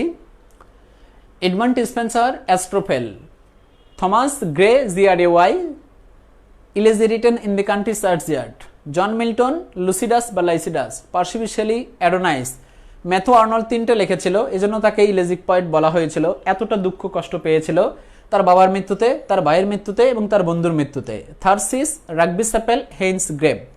লর্ড আলফার্ড টেনিসন লিখেছিল ইন মেমোরিয়াম, তার বন্ধুর মৃত্যুতে। কার মৃত্যুতে লিখেছে সেটা আমরা একটু পরে আসবো, আগে একটা গ্লান্স জেনে নিলাম। এগুলো হচ্ছে ইংরেজি সাহিত্যের বিখ্যাত বিখ্যাত ইলেজি, আর এই ইলেজি থেকে অবশ্যই কোশ্চেনগুলি তৈরি করা হয়েছে এবং হওয়ার সম্ভাবনা আছে। তাহলে আমরা এখানে যতটুকু জানলাম আই থিঙ্ক এতটুকু পর্যন্ত খুব বেশি ইম্পর্টেন্ট। তাহলে এখানে যে ইলেজিগুলি জানলাম শুধুমাত্র আমরা নামই লিখলাম যে এই হচ্ছে বিখ্যাত ইলেজি। সো আমার বন্ধু দেখছে রফিক, ধন্যবাদ। এবার আমরা ছোট্ট করে ইলেজিগুলি একটু জেনে। সো আরও অনেকেই আছে, ধন্যবাদ বন্ধু। সো ইলেজিগুলি জানলাম, এই ইলেজিগুলি কোন ব্যক্তি লিখেছিল, এই ব্যক্তিগুলি লিখেছিল এবং তাদের বিখ্যাত বিখ্যাত ইলেজি। দেখেন এখানে একটা ইলেজি দেখাতে পারবেন যে পরীক্ষায় আসে নাই, নর্মালি সব পরীক্ষায় এসেছে। হয়তো বলবেন যে বিসিএস না আদার্স ক্ষেত্রে, প্রত্যেকটা পরীক্ষায় এই ইলেজিগুলি এসেছে। Astrophel, Edmund Dispenser, elegy written in a country churchyard, Thomas Gray, Lycidas, John Milton, Adonais, Percy B Shelley এবং থার্সিস বলা হয় ম্যাথু আর্নল্ড এবং ইন মেমোরিয়াম লিখেছিল লর্ড আলফার্ড টেনিসন। এই বিখ্যাত ব্যক্তিগুলি নাম জানলাম, আর বিখ্যাত ব্যক্তির ছোট্ট করে আমরা কি জানলাম, একটা গ্লান্স গ্রন্থগুলি জানলাম এবং সবগুলি ইলেজি পয়েম। এবার ছোট্ট করে আসি, অ্যাস্ট্রোফেলটা লিখেছিল sir Philip, PHILIP, Philip Sidney. Sir Philip সিডনির মৃত্যুতে লিখেছিল। এই জায়গাটা কিন্তু কোশ্চেন আসে, একটু খেয়াল করি। আগে ব্যক্তির নাম আসতো এবং গ্রন্থ আসতো আর গ্রন্থের ধরন আসতো। এখন আসে এই গ্রন্থটা কে লিখেছে সেটা না এসে সেই গ্রন্থটা কার মৃত্যুতে লিখেছে। তাহলে অবশ্যই অ্যাস্ট্রোফেল একটা বিখ্যাত কবিতা ইলিজি পয়েন্ট, এডমান্ড ডিসপেন্স যার মৃত্যুতে লিখেছিল তার নাম স্যার ফিলিপ সিডনি। একটা বিষয় মনে রাখবেন, পরীক্ষা যত দেরিতে হয় কোশ্চেন তত ডিপলি হয়, আর কোশ্চেন যত ডিপলি হয় যাদের প্রিপারেশন একটু ভালো থাকে তাদের চান্স পাওয়া খুব সহজ হয়। কোশ্চেন যদি ইজি হয় তাহলে চান্স পাওয়া কঠিন হয়, কোশ্চেন অবশ্যই হার্ড হলে চান্স পাওয়া সহজ হয়। এজন্য পরীক্ষা যদি দেরিতে হয় কোশ্চেনটা নর্মালি হার্ড হয়, আর যাদের প্রিপারেশন ভালো থাকে তাহলে হার্ড কোশ্চেনে একটু অ্যান্সার দিলেই পেরে যায়। এবং আমরা জানি বিজয়ীরা ভিন্ন কাজ করে না, একই কাজ ভিন্নভাবে করে। সো আপনিও একটু এক্সেপশনাল জানেন, এই স্যার ফিলিপ সিডনির মৃত্যুতে এটা লেখা হয়েছিল। ইলেজি রিটেন ইন এ কান্ট্রি, এটা ফোর ফাদার্স গ্রামের পূর্বপুরুষের মৃত্যুতে লেখা হয়েছিল। এই মৃত্যুটা তেমন একটা ইম্পর্টেন্ট না, এটা ইম্পর্টেন্ট। জন মিল্টন লুসিডাস এটা লিখেছিল তার বন্ধু king Edward, EDWARD, king Edward বা এডওয়ার্ড কিং, এটা ইম্পর্টেন্ট। অ্যাডোনাইসটা আরো বেশি ইম্পর্টেন্ট, কেন? জন কিটসের মৃত্যুতে লিখেছিল। এবং থার্সিস লিখেছিল তার বন্ধু আর্থার ক্লোজ, CLOUGS। এবং বাকি লাস্ট আমরা ইনফরমেশন জানলাম ইন মেমোরিয়ামটা, এটা 40তম বিশেষ পরীক্ষায় এসেছিল আমরা জানি। ইন মেমোরিয়াম বিখ্যাত কবিতা লর্ড আলফার্ড টেনিসন, এটা লিখেছিল তার বন্ধু, সেই বন্ধুর নাম বলা হচ্ছে আর্থার হেলিয়াম, এবং বলা হচ্ছে আর্থার হেলিয়াম, আর্থার হেলিয়াম, সংক্ষেপে লিখে দিলাম হেলিয়াম। এবং এই কবিতাটা অবশ্যই পাবলিশড হয়েছিল কত সালে? 1850 সালে। এবং লুসিডাস পাবলিশড হয়েছিল 1637 সালে। এবং অ্যাডোনাইস পাবলিশড হয়েছিল 1596 সালে। এবং elegy written in a country churchyard published হয়েছিল 1551 সালে। এবং অ্যাডোনাইস পাবলিশড হয়েছিল, অবশ্যই বলা হয়েছে যে 1800, জন কিটসের মৃত্যুর 1 বছর পর্বে। জন কিটস একজন বিখ্যাত ব্যক্তি এবং সে বেঁচে ছিল 1795 থেকে 1821, মাত্র 26 বছর। তাহলে অবশ্যই পাবলিশড 1820, বলা হচ্ছে 2। এবার একটু খেয়াল করি, এডমান্ড ডিসপেন্সার একটা কবিতা অ্যাস্ট্রোফেল ইলেজি পয়েম লিখেছে স্যার ফিলিপ সিডনির মৃত্যুতে, পাবলিশড হয়েছে 1596 সাল। থমাস গ্রে একটা কবিতা elegy written in a country churchyard তার গ্রামের পূর্বপুরুষের মৃত্যুতে লিখেছে, পাবলিশড হয়েছে 1551 সাল। Lycidas elegy poem John Milton লিখেছে, পাবলিশড হয়েছে 1637 সাল এবং কিং এডওয়ার্ডের মৃত্যুতে। অ্যাডোনাইস একটা বিখ্যাত কবিতা, এটা জন কিটসের মৃত্যুতে লিখেছে এবং এটা পাবলিশড হয়েছিল 1822 সাল। এবং পার্সিবি শেলি জন কিটসকে এতটাই ভালোবাসতো যে জন কিটসের কবিতা সবসময় পার্সিবি শেলি পকেটে নিয়ে নিয়ে ঘুরে বেড়াতো। এবং পার্সিবি শেলি যখন মৃত্যুবরণ করেছিল তখন তার সমুদ্র থেকে যখন তার লাশ নৌকাডুবিতে মৃত্যুবরণ করার পর উঠানো হয়, তখন পার্সিবি শেলি দেখে জন কিটসের কবিতাগুলি তার পকেটে আছে। এই জন্য পার্সিবি শেলিকে জন কিটস দুজনে পাশাপাশি কবর স্থানে বা সমাধি করা হয়। থার্সিস নো নিড কখন পাবলিশড হয়েছে? তবে অবশ্যই পাবলিশড হয়েছিল থার্সিস একটা বিখ্যাত কবিতা 1836। ইন মেমোরিয়ামটা বেশি ইম্পর্টেন্ট। ইন মেমোরিয়াম কবিতাটার জন্য Lord Alfred Tennyson laureate poet নিযুক্ত হয়েছিল। লরেট পয়েট মানে সবাদয় বা রাজকবি, কোর্ট পয়েট অফ ইংল্যান্ড।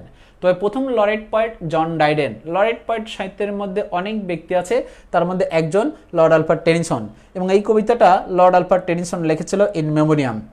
তার বন্ধু ছিল এবং বন্ধুকে বোনের সাথে বিয়ে দিয়েছিল, এবং বন্ধুর মারা যাওয়াতে বোনকে সান্ত্বনার জন্য এই কবিতাটা লিখেছিল ইন মেমোরিয়াম, এবং তার নাম হচ্ছে হেলিয়াম, এবং এটা পাবলিশড হয় 1850 সালে। পাবলিশটা একটু ডিপলি হয়ে যায়, আমরা পরে জেনে নেব এটা কোনো এক টপিকে বা ক্লাসে। তাহলে এই হচ্ছে আমরা ইলেজিসগুলি জেনে নিলাম। এবার ছোট্ট করে একটা গ্লান্স আমরা যতটুকু জানলাম একটু কনসেপ্ট ক্লিয়ার করে নেই। শব্দটার নাম হচ্ছে ইলেজি বা ইলেজি। ইলেজি অর্থ হচ্ছে শোকগাথা। কোনো ব্যক্তির দুঃখ কষ্ট মৃত্যুতে যা কিছু বলা হয় লেখা হয় তাকে ইলেজি বলা হয়। বাংলা ইলেজির জনক জানলাম, ইংলিশ ইলেজির জনক জানলাম, ইলেজির সংজ্ঞাটা জানলাম, ইলেজির এক্সাম্পলটা জানলাম। যে যুগেরই কবি সাহিত্য হোক না, এরা সকলেই ইলেজি লিখেছিল এবং সবগুলি ইলেজি পয়েম এবং কিছু গল্প এবং কখন পাবলিশড হয়েছে একটা গ্লান্স জেনে নিলাম। তাহলে ইলেজি আমরা যতটুকু জানলাম এতটুকু পর্যন্ত I think concept clear. So আমাদের সাথে আওয়াল স্যার আছে, ধন্যবাদ স্যার, দেখছেন আরও অনেকেই আছে। তাহলে আমরা এট এ গ্লান্স কি জানলাম? ইলেজিটা জানলাম। হ্যাঁ, ইলেজি থেকে আমরা আরেকবার জেনে নেই।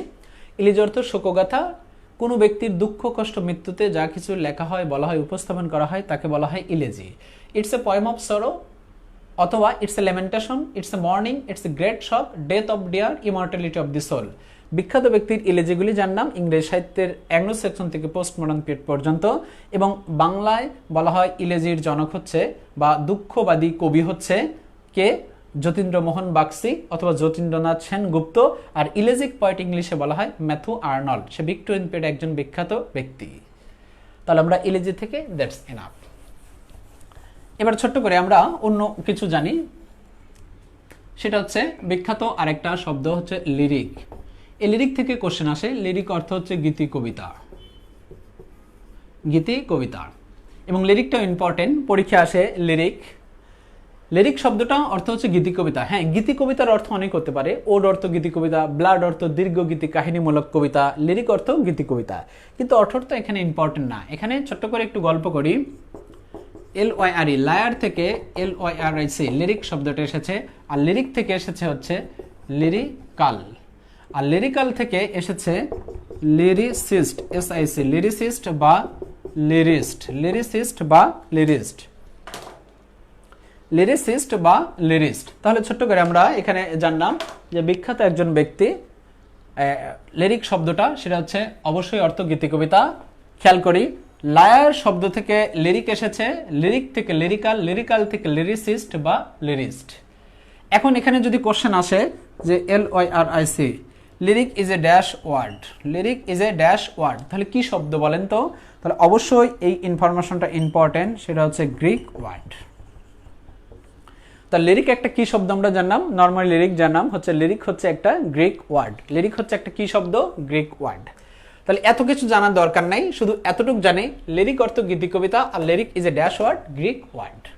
এবার আমরা ছোট্ট করে ওয়ার্ড দিয়ে যদি একটা শব্দ জানি তাহলে একটু অতিরিক্ত জানি, দেখেন খুবই important. Renaissance, RENAISSANC, Renaissance is a dash word. অবশ্যই বলা হয় কি ওয়ার্ড বলেন তো ভাই? ইটালিয়ান ওয়ার্ড, অথবা দুই একটা বইতে বলা হয়েছে যে ফ্রেঞ্চ ওয়ার্ড। তার মানে ইটালিয়ানটা হচ্ছে রাইট। এরপর যদি বলা হয় another thing is that utopia, utopia is a dash word, তাহলে অবশ্যই বলা হচ্ছে গ্রিক ওয়ার্ড। এরপর যদি বলা হয় lyric, LYRIC lyric is a dash word, Greek word. এরপর যদি বলা হয় সনেট, খুবই ইম্পর্টেন্ট কিন্তু, sonnet is a dash word, Italian word. এরপর যদি বলা হয় ballad, BLAD ballad is a dash word, অবশ্যই বলা হচ্ছে ব্লাড হচ্ছে ইটালিয়ান ওয়ার্ড। দেন সাহিত্যের মধ্যে এই পাঁচটা মধ্যে থেকে একটা পেলাম, সেটা লিরিক। এই পাঁচটা খুবই ইম্পর্টেন্ট, দেখবেন পরীক্ষায় এসেছে। রেনেসান্স তো অবশ্যই আসে এবং সনেট অবশ্যই আসে, তাহলে বাকি থাকে কোনটা? উটোপিয়াটা, লিরিকটা এবং ব্লাডটা। ব্লাড এবার পরীক্ষায় এসেছে, বাকি থাকে উটোপিয়া বা লিরিক। এই পাঁচটা সংজ্ঞা বা পাঁচটা শব্দ সাহিত্যের মধ্যে থেকে সাধারণত কিন্তু পরীক্ষায় এসেছে বিগত বছরগুলিতে, যে রেনেসান্স ড্যাশ শব্দ, উটোপিয়ার ড্যাশ শব্দ, লিরিক ড্যাশ শব্দ, সনেট ড্যাশ শব্দ, ব্লাড ড্যাশ শব্দ। তাহলে ছোট্ট করে আমরা এখানে যতটুকু জানলাম এর মধ্যে থেকে অ্যাট এ গ্লান্স জানলাম যে লিরিক হচ্ছে সাধারণত দুটার, একটা হচ্ছে এটা কি শব্দ সেটা জানলাম, এবং ছোট্ট করে জেনে নেই রেনেসান্স ইটালিয়ান শব্দটাই পারফেক্ট, ফ্রেঞ্চ দরকার নেই, দুটোই থাকলে অবশ্যই ইটালিয়ান দেবেন, ইটালিয়ান না থাকলে ফ্রেঞ্চ দেওয়া যায় কখনো কখনো। Renaissance is a dash word, Italian word, এবং বলা হচ্ছে utopia dash word, Greek word, lyric dash word, Greek word, sonnet Italian, ballad Italian, তিনটে ইটালিয়ান পেলাম, দুইটা গ্রিক পেলাম। যাই হোক, আরো অনেক কিছু জানা যায়, আমরা লিরিকের সংজ্ঞাটা একটু জেনে নেই। লিরিক হচ্ছে এমন একটা বিষয়, কোনো গল্প বা কোনো কবিতা এমনভাবে বলবে যে সেটা মানুষের মনের ভাবগুলি প্রকাশ পাবে। তা লিরিকের সংজ্ঞাটা বলা হয় it's a short poem, it's a short poem, it's a short poem, অথবা বলা হয় shorten than epic, shorten than epic, it's a short poem অথবা শর্টেন দেন ইপিক, অথবা আরো বলা যায় it's feelings emotion and spontaneously it's call lyric. মানব মনের স্বতঃস্ফূর্তভাবে যা কিছু প্রকাশ হবে সেটা হচ্ছে লিরিক। আমরা এখানে সিম্পলি এটা হচ্ছে গ্রিক ওয়ার্ড, এটা জানলাম, আর তার দুইটা সংজ্ঞার লাইনের যে কোনো একটা ডেফিনেশন দিলেই হবে। ইটস এ শর্ট পোয়েম অথবা shorten than epic, that's enough. It's a short poem অথবা শর্টেন দেন ইপিক, ইপিক মানে মহাকাব্য, মহাকাব্যের চেয়ে যেটা ছোট সেটি হচ্ছে লিরিক। এবং ছোট্ট করে লিরিকের এক্সাম্পলটা দেই, লিরিকের এক্সাম্পলটা অবশ্যই পরীক্ষায় আসে। এর এক্সাম্পল হচ্ছে টিন টান অ্যাবে, টিন টান অ্যাবে, এটা কিন্তু নর্মালি একটা কবিতাও বটে, কে লিখেছিল? William Wordsworth. এরপর বলা হচ্ছে দি ক্যানোনাইজেশন, CANNONIZATION, ক্যানোনাইজেশন শব্দ অর্থ পবিত্রকরণ, পবিত্রকরণ, এটা একটা কবিতা, লিখেছে জন ডান। এই জন ডান থেকে এবার কবিতা এসেছে বিসিএস এ, দি গুড মরো কবিতা কে লিখেছে? অথবা অ্যানাদার থিং ইজ দ্যাট বলা হয় ডবার বিস,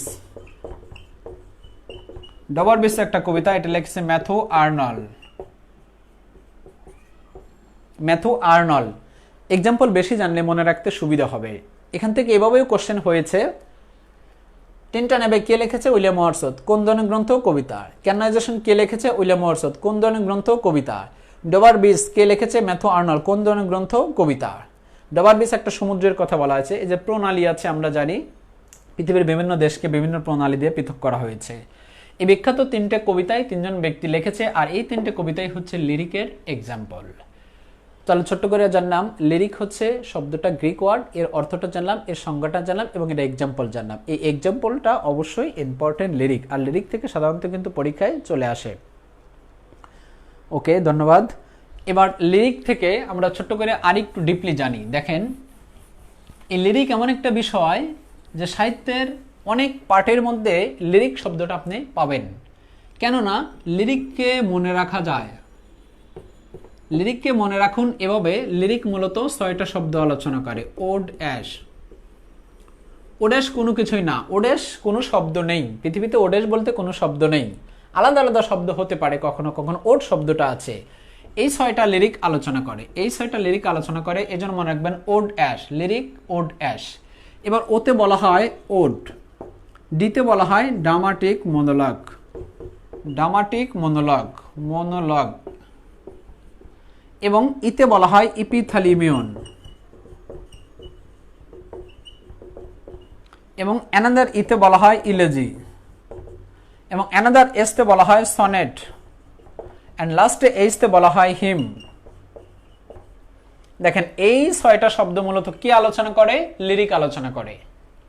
আর এই লিরিকের এই 6টা শব্দের মধ্যে থেকে অবশ্যই ইলেজি এবং সনেটটা বেশি ইম্পর্টেন্ট, ইলেজি এবং সনেটটা বেশি ইম্পর্টেন্ট। তাহলে দেখেন, প্রথমে লিরিকের বাংলা অর্থ জানলাম, এরপর লিরিক কি শব্দ সেটা জানলাম, এরপর লিরিকের সংজ্ঞাটা জানলাম, এরপর লিরিকের এক্সাম্পলটা জানলাম, এবং লিরিক যে বিষয়গুলি আলোচনা করেন সেই বিষয়গুলি আমরা এটা জানলাম। লিরিক আলোচনা করার জন্য মনে রাখবেন একটা শব্দ, তার নাম হচ্ছে ওড অ্যাশ।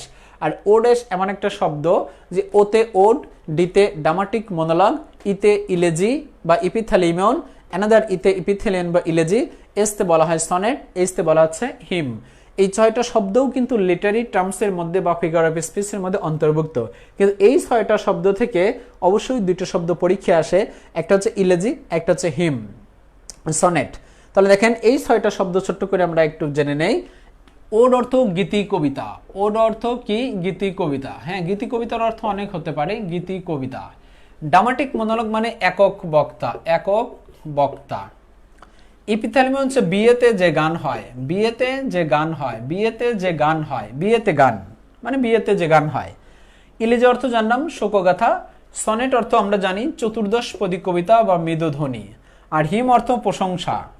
এভাবে লিখলাম কারণ এগুলি আলোচনা করবো, এই জন্য শুধু বোঝানোর ক্ষেত্রে বললাম। লিরিকের অর্থটা জানলাম, লিরিকের সংজ্ঞাটা জানলাম, লিরিকের এক্সাম্পলটা জানলাম, এবং লিরিক যে বিষয়গুলো আলোচনা করে সেটা হচ্ছে এই ওড। ওড মানে গীতি কবিতা, ড্রামাটিক মনোলগ মানে একক বক্তা, ইপিথ্যালিয়াম হচ্ছে বিয়েতে যে গান করা হয়, মানে বিয়ের অনুষ্ঠানে যে গান করা হয়। আমরা হিন্দি ছবিতে অনেক সময় দেখি যে দলবল নিয়ে গান করা হচ্ছে, সেটি হচ্ছে ইপিথ্যালিয়াম। ইলিজিটা আমরা খুব ভালো করে জানলাম শোকগাথা। সনেট জানবো এটার পর, চতুর্দশপদী কবিতা বা মৃদুধ্বনি। আর হিম অর্থ হচ্ছে প্রশংসা, গ্লোরিফাই অফ গড। এই 6টা শব্দের মধ্যে 2টা বেশি ইম্পর্টেন্ট, একটা ইলিজি যা পড়ে এসেছি, আর একটা সনেট সেটা আমরা পড়ব। এই হচ্ছে ইলিজি, বলা হচ্ছে লিরিক। লিরিক থেকে এতটুকু জানলে দ্যাটস এনাফ। এবার ছোট করে আমরা একটু ছোট শব্দ জানি, সিমিলার অথবা বলা হচ্ছে মেটাফোর। মেটাফোর, সিমিলার বা মেটাফোর মুখস্থ করার কিছুই নেই, এটা মুখস্থ করার কিছু নাই, মেমোরাইজ করার কিছু নাই। অথবা আরেকটা শব্দ ট্র্যাজেডি, অথবা আরেকটা শব্দ সেটা হচ্ছে ওড, অথবা আরেকটা শব্দ কমেডি। দেখেন এখানে আমরা যে 5টা শব্দ লিখলাম, এই 5টা শব্দ শুধুমাত্র খালি একটু বুঝবো, বুঝলেই আমাদের এই বিষয়গুলি সারা জীবন মনে থাকবে। এই সিমিলার কোনটা মেটাফর কোনটা এটা নিয়ে কিন্তু অনেক সময় কনফিউশন হয়। সো আমাদের যাতে এই সিমিলার মেটাফর নিয়ে কনফিউশন না হয় সেই বিষয়টা আমরা সুন্দর করে একটু এট এ গ্লান্স জেনে নেব। সিমিলার এবং মেটাফর, তাহলে সিমিলার এবং মেটাফর একটা গুরুত্বপূর্ণ বিষয়, যে বিষয় থেকে সাধারণত পরীক্ষায় কোশ্চেন তৈরি করা হয় এবং হয়েছে এবং হওয়ার সম্ভাবনাও আছে। তাহলে সিমিলার এবং মেটাফর, সিমিলার এবং মেটাফর থেকে যে কোশ্চেনগুলি হয় সেগুলি শুধুমাত্র একটু শুনলেই আই থিঙ্ক হয়ে যাবে। সিমিলার হচ্ছে ইমপ্লিসিট, ইমপ্লিসিট, আর এটা হচ্ছে এক্সপ্লিসিট। সিমিলার হচ্ছে স্পষ্ট, স্পষ্ট, এবং বাক্যের মধ্যে অ্যাজ, ইফ, দো, লাইক এই 4টে থাকবে, আর মেটাফরে এই 4টে থাকবে না। এবার একটু আমরা শুনি। Similar is a word or simile is a word, it related figure of speech and must used in a sentence as if though like। এই 4টে শব্দ যেখানে ইউজ করা হবে সেটা হচ্ছে সাধারণত similar. Metaphor is a word, implicit, explicit যেটা অস্পষ্ট, মানে পরোক্ষ আর বলা হচ্ছে প্রত্যক্ষ। এক্সপ্লিসিট ডাইরেক্ট আর ইনডাইরেক্ট, এটার মধ্যে not in a used in a sentence as if দো লাইক, এটার মধ্যে ইউজ করা হবে না, সেটা হচ্ছে মেটাফর। যেমন একটা এক্সাম্পল দেই আরো বুঝতে সুবিধা হবে। Nazrul is like a Byron, Nazrul is like a Byron, Nazrul কার মতো? বাইরনের মতো। এই বাক্যটা কি সিমিলার নাকি মেটাফর না ট্র্যাজেডি না কমেডি? তাহলে অবশ্যই বলা হচ্ছে Nazrul is like a Byron, Nazrul কার মতো? বাইরনের মতো। এটা অবশ্যই বলা হচ্ছে সিমিলার।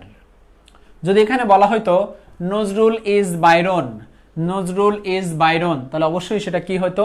মেটাফর হইতো। অথবা your face is like A moon, আপনার মুখ কিসের মতো? চাঁদের মতো, এটা কি? এটা সিমিলার। অথবা বলা হয় you are a tiger, you are a tiger, এটা হচ্ছে মেটাফর। আই থিঙ্ক এই দুটো এনাফ। এবার ছোট্ট করে আরেকটা শব্দ tragedy. Tragedy is a word or is a play it ending with very sorrowly, দুঃখ কষ্টর মাধ্যমে যা কিছু শেষ হয় সেটা হচ্ছে tragedy. Comedy is a word or is a play it ending with very happily, ridiculously, respectly, lovely, দুঃখ কষ্ট না, আনন্দ এবং সুখ হাসির মাধ্যমে যা শেষ হয় সেটা হচ্ছে কমেডি। ওড হচ্ছে এরকম, ওড হচ্ছে এমন একটা বিষয় যেটা সূচনা হবে খুবই দুঃখ কষ্ট যন্ত্রণার মাধ্যমে কিন্তু ইজিলি শেষ হবে। Odes is a word, it's বলা হয় deals with painful, agony, sorrow, but ending with very easily, this is called the ode. এই ওড এর থেকে এক্সাম্পল আসে, Ode to the Nightingale, এটা কিসের এক্সাম্পল? ওডের এক্সাম্পল। এই ওড থেকে এক্সাম্পলটাই আসে কিন্তু আর কিছু আসে না। কিন্তু ছোট্ট করে যদি আমরা এখানে জানি যে কাইন্ডস বা টাইপস, কাইন্ডস বা টাইপস, তাহলে ছোট্ট করে একটু জেনে নেই। ট্র্যাজেডি হচ্ছে 3 প্রকার, সনেট হচ্ছে 3 প্রকার, ইপিক হচ্ছে 2 প্রকার, ব্লাড হচ্ছে 2 প্রকার। এই হচ্ছে সাহিত্যের মধ্যে বিখ্যাত বিখ্যাত আমরা কিছু প্রকারভেদ পেলাম। আর এখানে যে শব্দটা এসেছে ওড, ওড হচ্ছে 3 প্রকার। এর মধ্যে সনেট আর ইপিক পরীক্ষায় সাধারণত বিগত বছরগুলিতে এসেছে। সাহিত্যের মধ্যে থেকে যদি কখনো প্রকারভেদ হয় তাহলে এই কয়টা। হ্যাঁ, কমেডির প্রকারভেদ আছে, কিন্তু কমেডির প্রকারভেদ কোনো নির্দিষ্টতা নেই, অনির্দিষ্ট আছে। তাহলে সাহিত্যের মধ্যে থেকে যদি কখনো কোনো প্রকারভেদ আসে তাহলে অবশ্যই এই কয়েকটা প্রকারভেদ আসবে, এবং সেই কয়েকটা প্রকারভেদ আমরা একটা গ্লান্স জেনে নিলাম। একটা বলা হচ্ছে ট্র্যাজেডি 3 প্রকার এবং সনেট 3 প্রকার, ইপিক 2 প্রকার, ব্লাড 2 প্রকার এবং ওড অবশ্যই বলা হচ্ছে 3 প্রকার। এর মধ্যে থেকে সনেট আর ইপিকটা সাধারণত পরীক্ষায় এসেছে, আসে এবং আসার সম্ভাবনা আছে। তাহলে এই কয়েকটা একটা গ্লান্স জেনে নিলাম।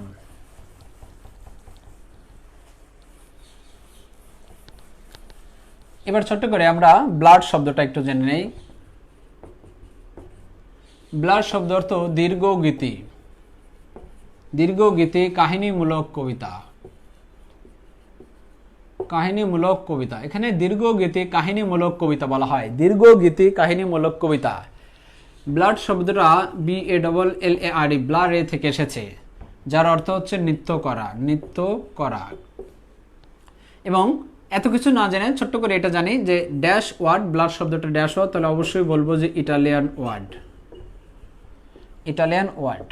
আর এর সংজ্ঞাটা এটা ইম্পর্টেন্ট, ইটালিয়ান ওয়ার্ড এটা জানলাম।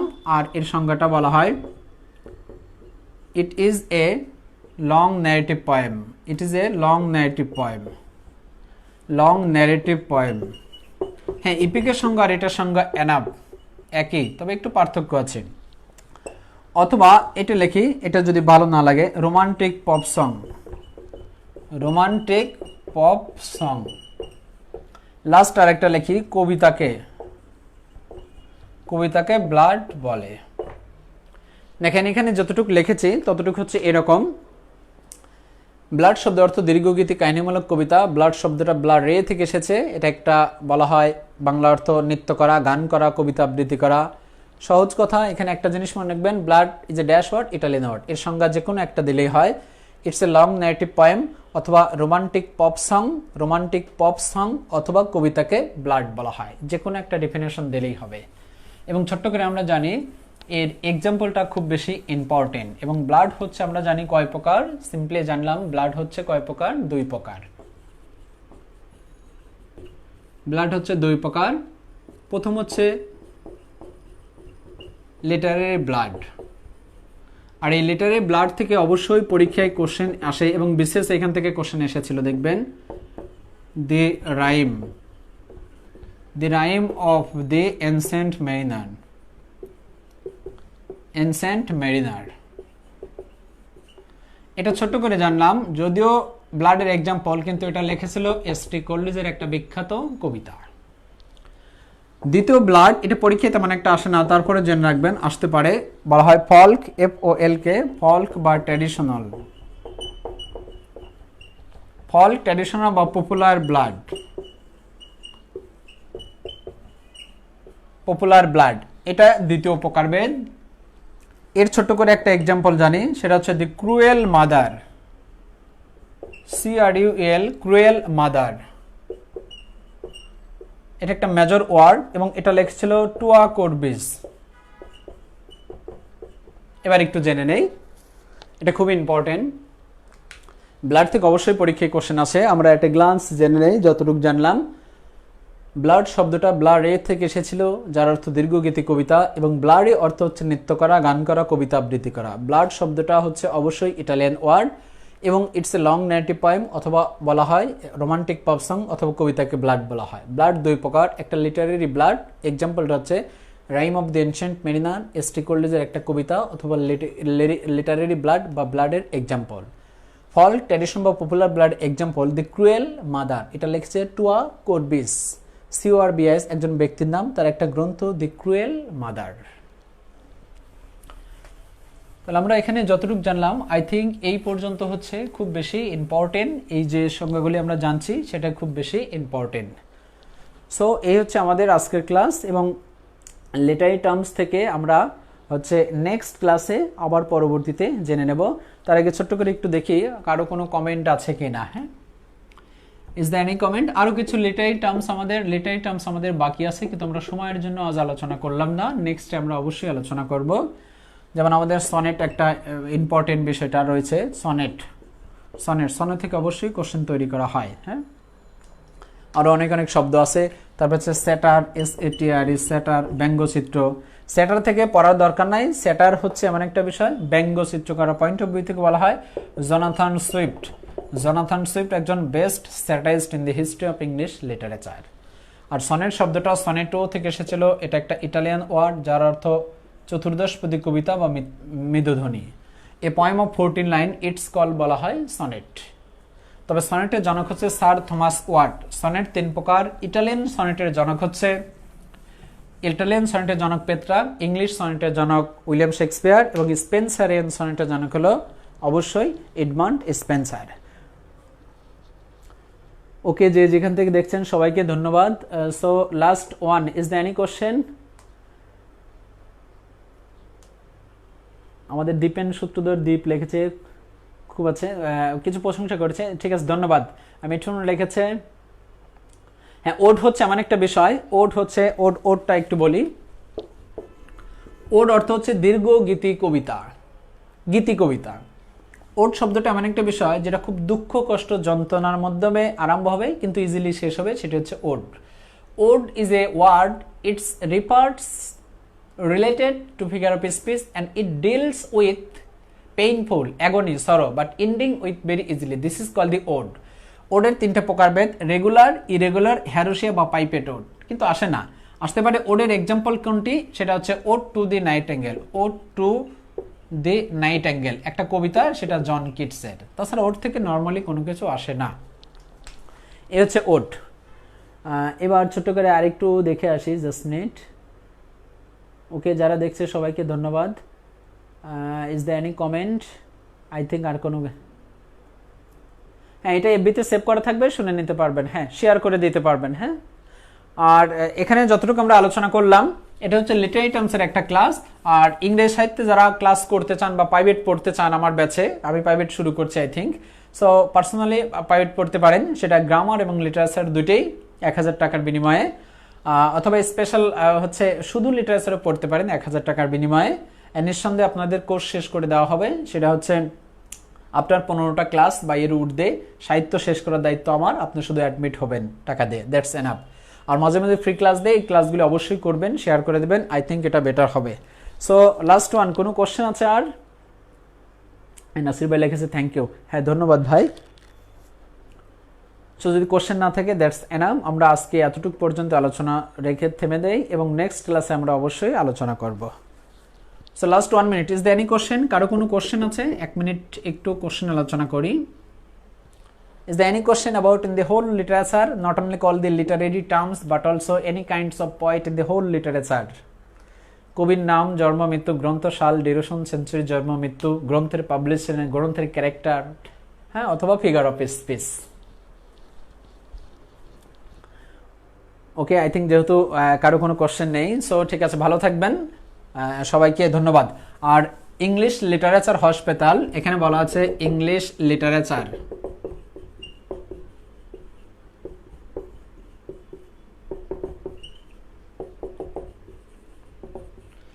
এবং ইংলিশ লিটারেচার হসপিটাল এটা একটা গ্রুপ এবং এটা ফ্রি গ্রুপ। এটা হচ্ছে ফ্রি গ্রুপ, এখানে যুক্ত হবেন এবং এখান থেকে নিঃসন্দেহে আপনার উপকার হবে। এটাও ফ্রি, এটার জন্য কোনো কিছুই লাগবে না, শুধু খালি হচ্ছে এখানে যুক্ত হলেই হবেন। এখানে শুধুমাত্র ইংরেজি সাহিত্য ছাড়া অন্য কোনো কিছু পোস্ট দেওয়া হয় না, সেটা আপনাদের সুবিধার্থের জন্য আমি একটা গ্রুপ করেছি, তার নাম হচ্ছে ইংলিশ লিটারেচার হসপিটাল বা ক্লিনিক। এখানে যে কোনো ইংলিশ লিটারেচার সম্পর্কে কোশ্চেন করবেন, নিঃসন্দেহে আপনি অ্যান্সার পেয়ে যাবেন। আর এটা আপনার বেনিফিটের জন্যই বা জব সেক্টর ইংলিশ লিটারেচার সুবিধার জন্যই তৈরি করা হয়েছে। এখানে কোনো ফিডব্যাক নেই, শুধু আপনাদের উপকার করা ছাড়া। সো ভালো থাকবেন, সবার জন্য শুভকামনা। এই বলে আমি শেষ করছি। নেক্সট ক্লাসে আবারও দেখা হবে, কথা হবে ইনশাল্লাহ। হ্যাঁ, নেক্সট ক্লাসে আমরা কিছু কোটেশন বলে দেবো। হ্যাঁ, নেক্সট ক্লাস তাহলে একটা ক্লাস নেই, নেক্সট ক্লাসে শুধু কোটেশন বলে দেবো। হ্যাঁ, বা কোটেশনের উপর একটা ক্লাস।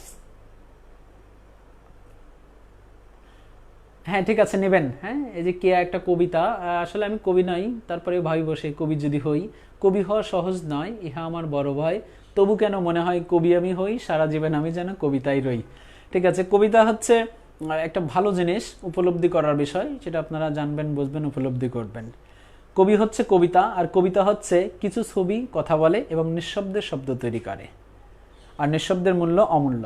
সো ভালো থাকবেন, এগেইন আবার থ্যাঙ্কস ফর দেমোপল, এই বলে শেষ করছি। আসসালামু আলাইকুম, আল্লাহ হাফেজ।